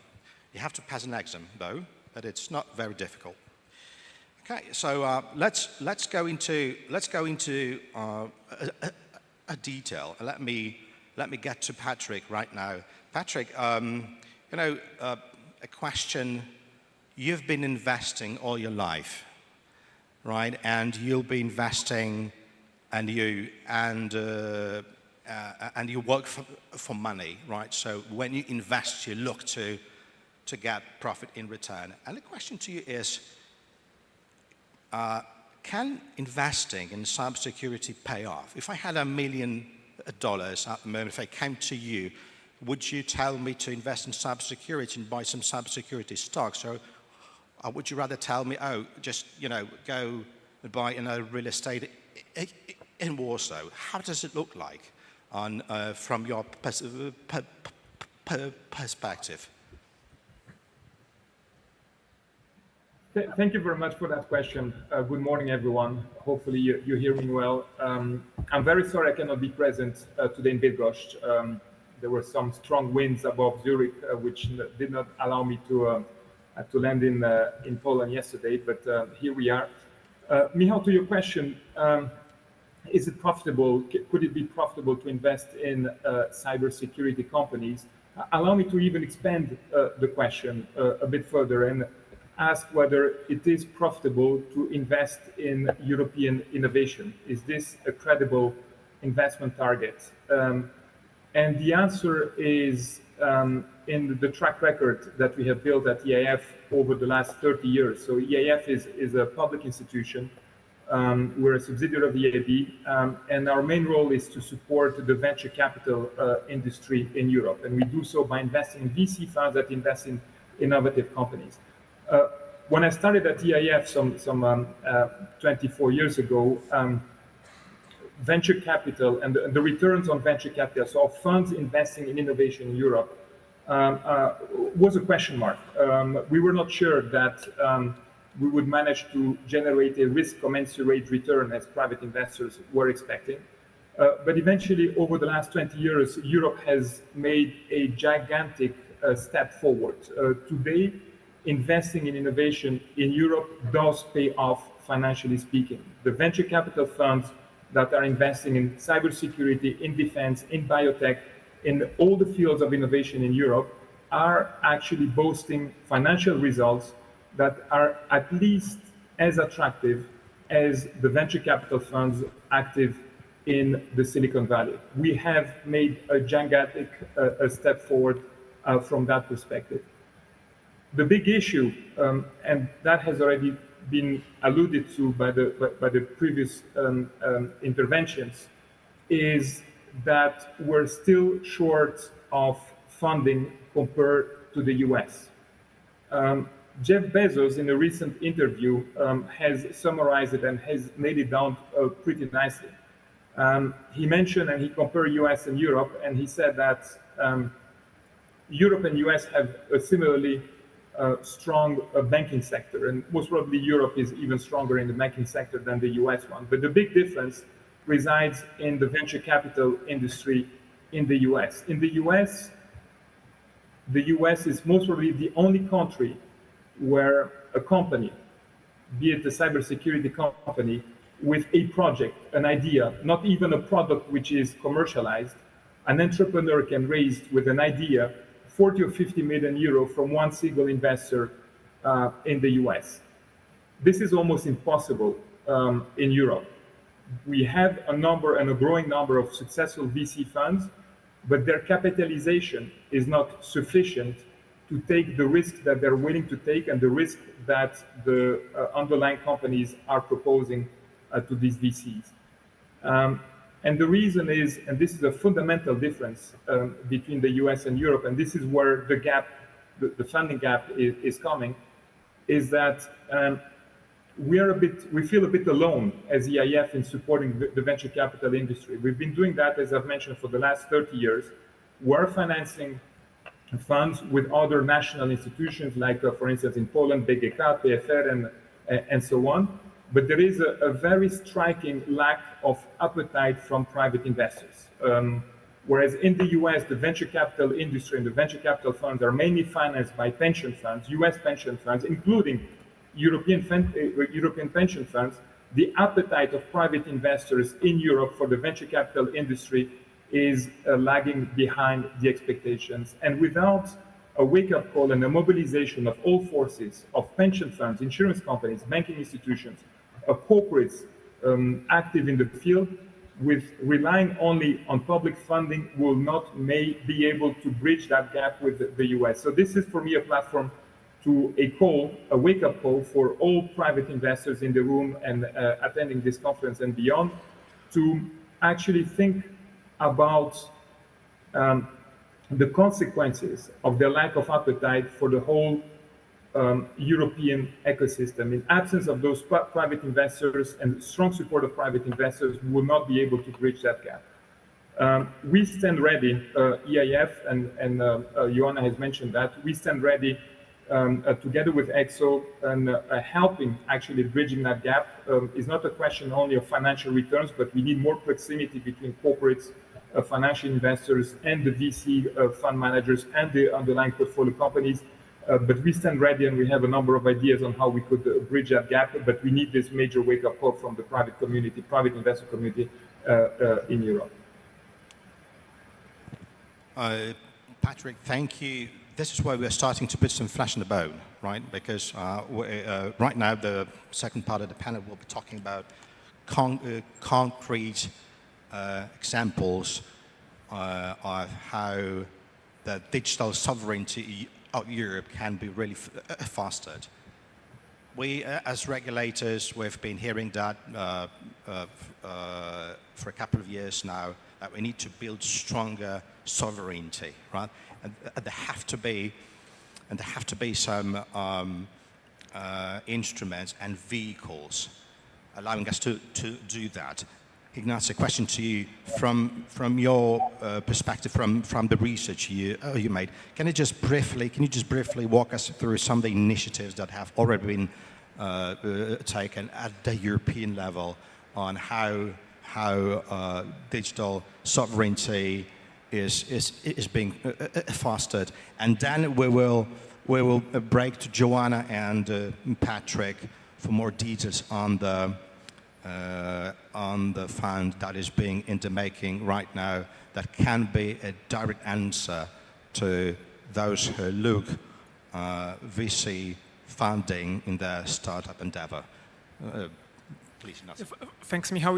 Indeed, the topic of digital sovereignty is, I think, gaining speed in the EU. However, we need to remember that it had some previous elements like open strategic autonomy or strategic autonomy, which the EU has been pursuing for years, and it's still not autonomous and still not fully sovereign in this regard. But now, also with what we can see on the other side of the Atlantic, the topic is, I think, hot in Brussels and discuss on various levels. In the technology sphere, we have an initiative of Eurostack, which is the concept of building European technological stack from the rare earths materials through cloud, through infrastructure, up to software and AI models. And of course, cybersecurity is there as well. I mean, the initiative means it does not mean that we need to be an autarky and have everything produced and designed in Europe, but we need to have control of key elements, and cybersecurity for sure is one of the elements. But still, there, I mean, well, one issue is to have to gain traction on a political level and to move from concept to practical implementation. The other is to find financial sources for that. I mean, the estimates in this Eurostack is about 300 billion from now to 2030 in order to get to this technological sovereignty in all those areas. So it's a huge amount of money, but we need to start, I mean, from something. We need to start from the initiative, from the idea, and then build it step by step, including, I think, those ideas that were here about cybersecurity. One more thing I would add to the examples that were given before is, for me, the important thing is the role of public procurement, where there's huge money behind that, and there are instruments such as innovative public procurement, when public sector can procure new innovative solutions. Also, which was important, giving them some demand, so some initial first demand and first implementations in the public sector, so the company can develop a solution and have it sold somewhere and get some experience and some end money. So this is something I would add to the examples of what can be done in the EU. Thank you. What you just said is very interesting, because we want the sector to be the answer to the problems of the system at the end of the day, right? We need sector to be working for the system, national cybersecurity systems to be more resilient, and at the same time adding to the GDP of Europe and making Europe more sovereign, right? And this is where we get to the European cybersecurity investment platform. Joanna, would you please tell us a little bit how this originated, right? And what was the founding need behind the idea? And can you just walk us through some of the main points on the timeline that got us where we are right now with the project? And then we will hand over to Patrick for some more detail on where we are at with the project. Thank you so much, Michał. So indeed, ladies and gentlemen, maybe a few words about the history, about the origins of the idea. So as I mentioned, already in 2020, EXO understood that there is a huge problem when it comes to the VC capital in Europe, and that, I mean, realization came not only from our studies and so on, but also from the direct conversation with the industry, with the ecosystem. Already back then, EXO gathered, I believe, 50 entities from across Europe, like the key players from the private and public side of the spectrum, who signed a letter of support for the creation of the European Cybersecurity Investment Platform. As I mentioned, the idea is to have a financial instrument structured as a fund of funds that would, as I mentioned, strengthen specialized VCs European VCs investing in European solutions and startups. Thanks to the letter that was signed and sent to the European Commission, this institution decided to launch officially the call for the feasibility study to truly understand the situation on the market and actually investigate if the idea that EXO had can actually help to solve the issue. I'm happy to report that the feasibility study that was published, I believe, in 2022, fully confirmed our diagnosis, and of course, truly and fully mentioned that this intervention in the form of the specialized instrument is much needed in Europe and should boost the market. the next line is going to be slightly even personal, because the project, the idea that we had gained tremendous momentum during the Polish presidency, and I would like to stress it very, very strong. Poland, as you know very, very well, put as one of the key elements on their political agenda during the presidency a debate on investing in cybersecurity and strengthening cybersecurity market in Europe. And that was really a booster for our concept, for our initiative, thanks to the Polish, let's say, intervention in the debate and the support that we gained. We moved on significantly with the project. I believe that Patrick will say a few words about it in a second, but I would like to just complete the overview with one strong element that also links with what Patrick said before. What we try to do with the Fund of Funds is not only to mobilize the public money. It will not be enough, as Patrick said, and this is not where we should end our intervention. EXO is a private-public federation, pan-European federation, bringing all possible stakeholders from across Europe within our pool of members.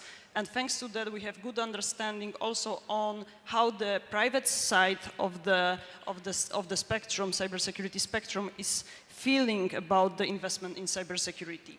And we are quite optimistic that the time is right. The time is right to unlock also financial capabilities coming from the private sector to invest in this instrument. And EXO will do our best to make sure that this support will be there. And thanks to the combination of those two streams of financing, we will achieve something that will truly change the situation in Europe. Thank you, Patrick. So this is where we go to the details of how this a big fund will be orchestrated. And so to the people here in the room who are cybersecurity businesses, and to those who have money, sit on money here, can you just tell us a little bit on what the project is at the moment, right, and how it's going to be structured, right? So, okay, I've got money, or I've got my cybersecurity needs for investment. What I should do when the project is finally on? So what's the guideline here? Yeah. So before talking how the project will be structured, so the objective here, and we've alluded to that, is to provide critical missing funding to venture capital and private equity players that are financing companies active in the field of cybersecurity, and we have also expanded that to the defense sector in general because of the current geopolitical situation, and also because there is quite of a concomitant overlapping interest between cybersecurity and defense, obviously. So the objective is to equip fund managers in Europe with sufficient capital, not only to invest in startup companies, but financially fuel those companies in their growth stage, and allowing our venture capital fund managers, European one, staying at the discussion table when those companies are raising bigger financing round. Because the issue, and it has been mentioned briefly earlier, the issue is not about, and this is a very positive situation, it's not about the lack of innovation in Europe.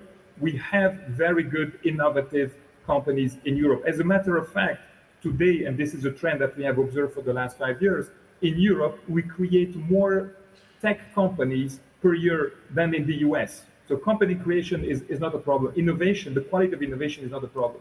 The problem is financing the growth of these companies, which in absence of such a mechanism will be financed and will continue to be financed by mainly US players, but also a growing number of Chinese players. So we want to equip the venture capital fund managers so that they have more muscle to support those companies and keep them anchored here in Europe. It doesn't mean that they will not be able to expand outside of Europe. It doesn't mean that they will not be open to US capital, but at least the anchoring will remain here in Europe, and that's what we need, and that's where we're in terms of European strategic sovereignty.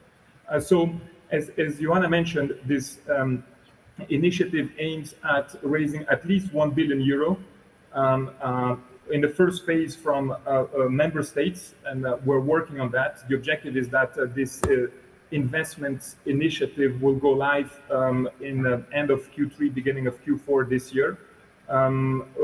So first wave of investment from public investors, but once we get to a sufficient critical mass, we will open this initiative to, on one side, on the defense, but I will not spend time on that, to the primes, to the bigger corporates active in defense, but under the cybersecurity, and this is the result from studies conducted by EXO, there is a big demand from banking institutions, from insurance companies who are facing huge cybersecurity threats on a daily basis, and these threats are growing.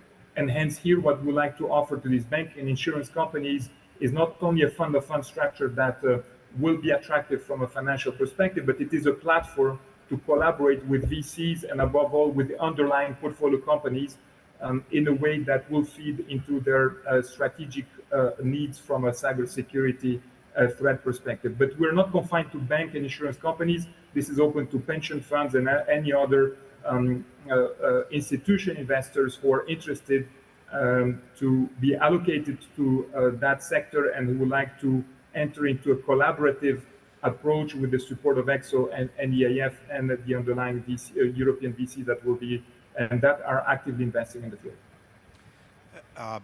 I guess, thank you. There are many building blocks for such an initiative to be successful, and a lot of work has already been done, and we have all the relevant stakeholders on board. At least it seems so. So we've got the EIB, we've got the EIF, we have European institutions that seem to commit funding to the big fund of funds, right? What we do need to have is a big fundraising effort that we will have to do with some political leadership, right? And on the other side of the spectrum are the businesses, right? And the last question to Christoph, businesses, small businesses, startups, they might be in a little bit of a fog here. And what will be your advice for those companies? How should they prepare for such a funding to be meaningful to them so that they can absorb that in order to be eligible for this kind of funding? Yes, that's a very good question, Michał, and a little bit a tricky one. I think that it's a good moment also to back a little bit on your initial question from the first round of our discussion. I mean, on the types of funding, because we mentioned during our interventions a number of acronyms, so just to be sure that we are all on the same page, and especially the audience will benefit from our discussion. So we have quite a few important types of funding which are on the market from the companies or startups perspective. One of the most common and mentioned many times during our discussion is a venture capital model, mostly for early stage and growth companies. Quite important piece, or I would say maybe the most important piece, but also a little bit a risky one. So in venture capital, there's always risk involved, such that because of the project's type and the area we are in. Also very important area is angel investment. So let's say rich private individuals, actors providing capital and mentorship. And what I see, the mentorship is getting to be more and more important those days to help also the young companies, especially startups in different stage, to help them to grow, to get advice, and to be in the, let's say, working discussion with the people which are advanced and they had a lot of experience in the field. Government grants, that's another area to fund and also to as a way of public funding for innovation and technology development, present since many years important. For the bigger companies at the growth stage, for a little bit bigger money, bigger companies, there is a private equity model. They are investing in more, let's say, mature and bigger companies which are on the market since some time. They are relatively big and they need money to really grow and maybe scale much larger the business they are in. We have a corporate venture capital, which is quite similar to venture capital, but this is from the large companies, and they are investing in the promising businesses from the area they are in. So I won't mention the names, but the big players from the technology space or oil or energy, they have like a corporate venture capital mechanism within their activities to look for the companies or startups with interesting products or ideas they can benefit from and maybe use in their ecosystem. And of course, a very important piece as well, EU and national innovation funds, like a special program supporting deep tech or biotech or digital sectors. The important to mention is that many of these elements Chris, I'm sorry, I have to cut you off. We're running out of time at the moment, so we have to wrap up. And okay, yeah. So the last sentence is that many of those elements can be addressed to the fund-of-fund structure, as Joanna and Patrick mentioned. It's a little bit bigger and more, let's say, advanced model, not for the companies, but for other VCs. So in this model, we are supporting other VCs, existing or new ones, with a substantial capital to let them invest in the nice startups or companies on their market. And exactly in that way, European cybersecurity platform from EXO with great support from AIF and supported by Polish Presidency is designed to work. thank you very much. We have to wrap up and we have to get on the stage. No time for any final word from you. Let me just, if there was one takeaway from this meeting and from this panel is that all of you who have money and all of you who look for money, please stay tuned for more, because there is a big event, big fund that is underway. Thank you very much to the panelists. Please stick around, please stay with us, because coming up next is Christoph chatting with Vinserv, a figure that needs no introduction right now. It's going to go right after this panel. Thank you for your support and thank you for your insights. Big hands to our panelists. Thank you very much. Thank you. Dziękujemy pięknie. To tyle o inwestycjach. Teraz, drodzy Państwo, będzie rozmowa o strategicznym i historycznym wymiarze cyberbezpieczeństwa. My oczywiście mnóstwo tutaj mówimy na temat wyzwań, jakie świat cyfrowy przed nami stawia, ale przecież świat cyfrowy to także wiele dobrodziejstw i właśnie teraz z tego dobrodziejstwa skorzystamy w pełni, ponieważ następna rozmowa przed przerwą kawową będzie online.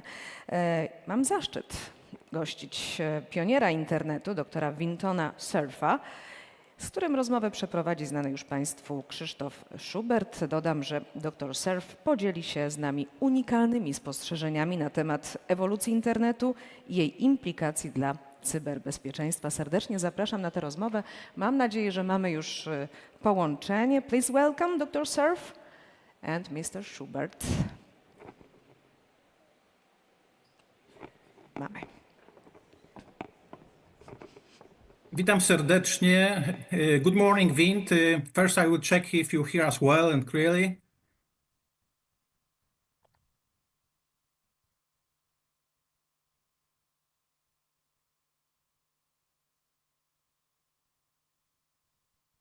Just a question to the technical team, if we are online and we can hear each other.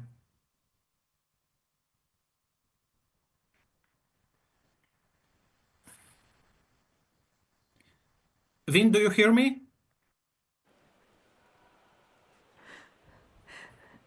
Zdaje się, że niestety dr Cerf nie słyszy i nie wie, że jest widziany. Ja jestem słyszany, jak rozumiem, tak? To tylko tak jest, wszystko słyszymy. Słyszymy tak. I widzimy, ale niestety pana doktora Cerfa nie słyszymy. Może jest wyłączony, ma mikrofon, jeszcze sprawdźmy.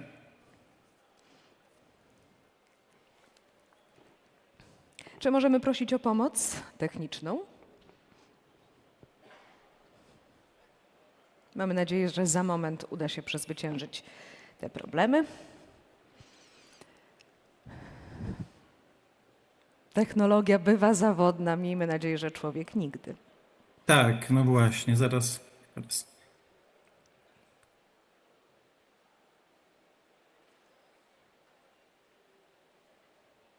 Vin, do you hear me now?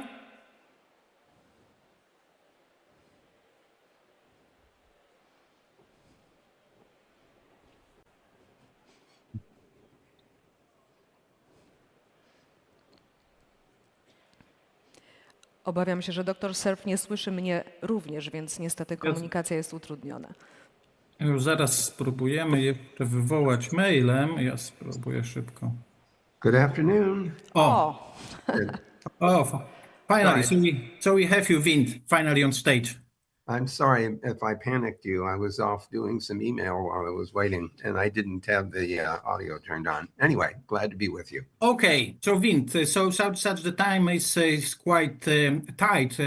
I will start with a very short introduction. So, ladies and gentlemen, today with us is Mr. Vint Cerf, an American internet pioneer, widely known as one of the fathers of the internet, co-designer of TCP/IP protocols and the architecture of the internet, vice president and chief internet evangelist for Google, chair of the high-level leadership panel at United Nations, and many more, I would say. So good morning, Vint. Good morning. Thank you so much for this introduction and the opportunity to say a little bit about where we are with the internet. Just as a reminder, the design work was done in 1973, literally. Yes, that's true. Years ago. Sorry, go ahead. Yeah, just to start, it's currently 6 a.m. for you, so we are really appreciate it even more that you are with us today. Given the very limited time, it will not be a traditional fire chat, I would say, but instead it will be roughly 15 minutes keynote focusing on areas like the internet evolution, if you may say, security, especially those days, the biggest challenges of the current internet, and a few words about the document, which from my heart is very close and important, the document called The Internet We Want, which was created as a part of the UN leadership panel, where we have had the pleasure of working together for the past 2 years. So Vint, I will now hand over to you, and you have 15 minutes to try to address those important areas. Thank you.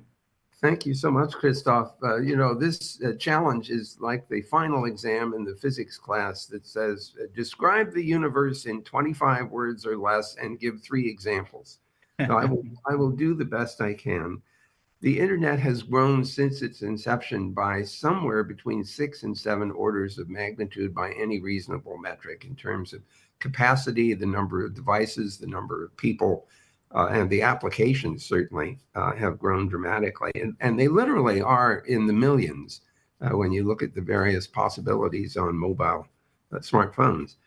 The 2/3 of the world's population has access to the internet. And of course, we're all working very hard to get the other 1/3 up and online so that it can contribute to and take advantage of the internet's capability. And by the way, when I say internet, I also include intentionally the World Wide Web and all the applications that go on top of that. We have, in that period of time, 50 years' time, also taken advantage of low Earth orbiting satellites, Starlink and other constellations like it, make the internet increasingly accessible in places where it would be very difficult, for example, to pull fiber or put in a 5G or a 4G system. We've also invested heavily, collectively, and certainly at my company, Google, in subsea cables. The capacity of these cables is very hard to appreciate. The data rates on each channel within an optical fiber is now reaching 800 gigabits per second. You can just imagine my feeling about this, because the backbone of the internet in the 1970s was running at 50 kilobits a second. That's a dial-up modem today. And we thought that was broadband back then.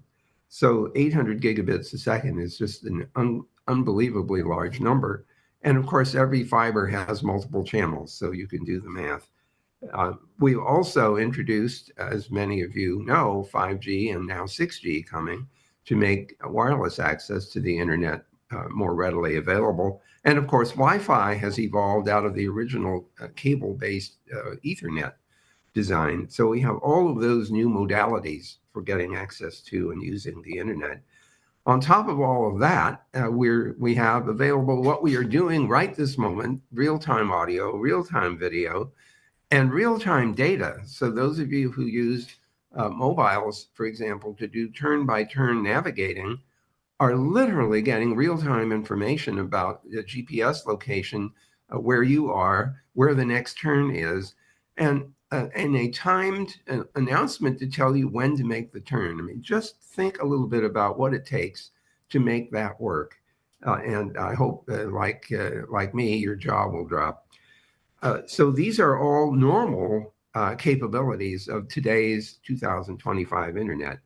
By the way, if you're like me, I'm a big science fiction fan, and when I see 2025, I think, wait, there's a time warp. How did we get to 2025? Wasn't it just 2000 a couple of weeks ago? Another thing which is perfusing the internet now is artificial intelligence in many different forms. Traditional, if I can use that word, machine learning, and now large language models. With regard to both of those technologies, we use them, for example, to do real-time translation of languages. We use it to do transcription, which is what I'm doing right this minute. In the Zoom, I have a transcription system going so that I can see what Christoph is saying. We do voice and video generation using these large language models, and often in very nearly real time, in just a few tens of seconds, these things get generated. We are doing text to speech and speech to text, in addition to the translations that I mentioned before. We have self-driving cars. My company, Google, has a sister company called Waymo, and we are driving cars automatically and offering service in 3 cities in the US, in Phoenix, in Arizona, in San Francisco, California, and soon in Washington, D.C., where I live. We have developed the capability to understand how DNA works, and in particular, how it produces proteins by interpreting DNA sequences. And we even know how the proteins fold up, because another sister company, DeepMind, has figured out how to do the folding of the protein, which determines how it functions. So we know something about which receptors a particular protein can interact with. The reason that's important is that we've now figured out how 200 million proteins that could be made with interpreting DNA are shaped. And we can use that huge catalog to potentially figure out how to interfere with a disease process that depends on protein generation. For example, COVID makes use of an ACE2 receptor. And if you can interfere with the little pyramid that's part of the COVID virus so that it doesn't fit in the receptor, then the disease doesn't propagate. These are all consequences of our ability to do machine learning and large language model interpretation. It's rumored around our company that 25% of the software that's being generated by our engineers is assisted using machine learning and large language model assistance.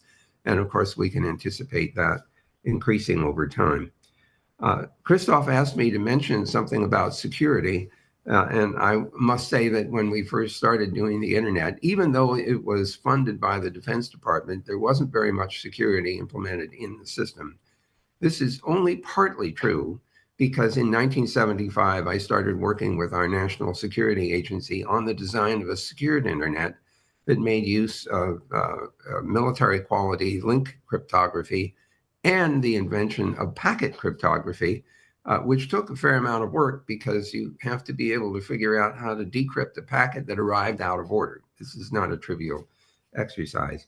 Those technologies have eventually found their way into the internet, public key cryptography was conceived in 1976. Well, actually 1974, but it was GCHQ in the UK that discovered it, and then they didn't tell anybody. My two colleagues, Martin Hellman and Whit Diffie, published a paper from Stanford University in 1976 to introduce public key crypto. But now we've discovered in 2025 that the algorithms that have been used for public key cryptography are vulnerable to yet another development called quantum computing. Now, quantum computers exist today, but they aren't really very functional. They aren't big enough to attack cryptography using Shor's algorithm, but they will get there eventually. We are also at Google building quantum computers for other reasons to develop rapid optimization algorithms. But the fact that the quantum systems could break the public key crypto systems has led us to develop, not Google, but the world, to develop new algorithms that are not subject to the Shor's algorithm, which tackles the factorization of the products of large primes. So those post-quantum algorithms are now developed. The National Institutes of Standards and Technology here in the United States received some 36 or so proposals, 5 of which have been accepted and adopted and tested for digital signatures, hash codes, and for the exchange of symmetric keys. So we are on the cusp of introducing these new post-quantum algorithms, so the data that needs protection today will be protected for the next 25 years at least. So the challenges that we see in this today's 2025 internet are significant. I think the biggest ones are accountability, where people and companies and even countries that are doing harmful things on the network have to be identified. They have to be discovered in order to be held accountable. And so we have tension now between anonymity in the online environment and identification in order to hold parties accountable. Of course, strong identification is also important because you don't want someone to pretend to be you and take actions on your behalf that you didn't authorize. So authentication and strong identity is very, very important. Google and others who are in the cloud business have introduced something called confidential computing, in which the data and the software are encrypted by the users and sent in encrypted form to the cloud, where they are only decrypted inside the processor that's going to do the computation. And when the processing is done, all of the output is re-encrypted and transmitted back to the user. The secret here is that only the user and the computer know what the key is to encrypt and decrypt the data. So the provider of the cloud, that would be us in Google's case, doesn't ever see the key. It's only in the computer, which is generated by the collaboration between the user and the computer that was assigned to do the work.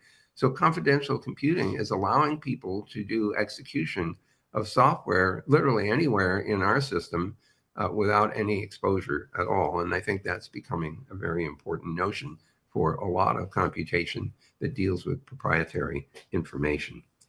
We also need to pay attention to international cooperation, because accountability requires international agreements.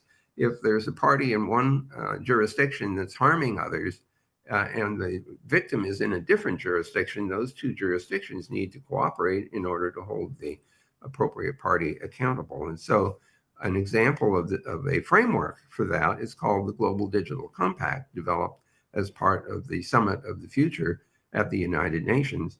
And carrying on with that is the World Summit on the Information Society, which many of you know met way back in 2003 and 2005, and then again in 2015, and once again this year in the World Summit on the Information Society Plus 20. And in the course of those deliberations, the question will be whether the Internet Governance Forum, which met at first as a result of WSIS in 2005, in 2006, the question will be, will IGF continue? And of course, Christoph and I and others are part of the Internet Governance Forum. We're part of the leadership panel. We work collaboratively with the multi-stakeholder advisory group, which organizes the annual Internet Governance Forum. But I draw your attention to the fact that national and regional Internet Governance Forums, 150 or more of them exist, and they popped up automatically and without UN support, although the Secretariat of the IGF assists in their work. But we have many, many parties around the world interested in the utility, the reliability, and the affordability and accessibility of the internet everywhere. And they are working collaboratively in the Internet Governance Forum framework. We are working very hard with the multi-stakeholder advisory group, so-called MAG, and the leadership panel and other like-thinking parties to see how we could use the IGF and the national and regional IGFs to assess how well the Global Digital Compact has been implemented. So we're looking for measures of resilience, for utility, for accessibility, for affordability, for sustainability. If we can assess how well the GDC is implemented and how well the internet is made available, then the IGF can contribute to everyone's useful access to the internet, and to characterize our focus of attention, as Christoph alluded to, the leadership panel together with the MAG developed an Internet We Want paper describing what are the properties of the internet that we all want. We want it to be resilient, sustainable, affordable, accessible, and many other things. And that paper captures our desire to make the internet a persistent and useful environment. So, Christoph, I'll stop there. I hope I haven't taken too much time. Yeah, it was perfect being actually in time. So thank you again. It was an excellent intervention and a lot of information in a nutshell, I would say. Once again, thank you for joining us at the Secure International Summit 2025, and all the best from Poland, Wind. Thanks so much. I'm going to go have a cup of coffee now. Yes, thank you. Thank you. See you soon. Bye.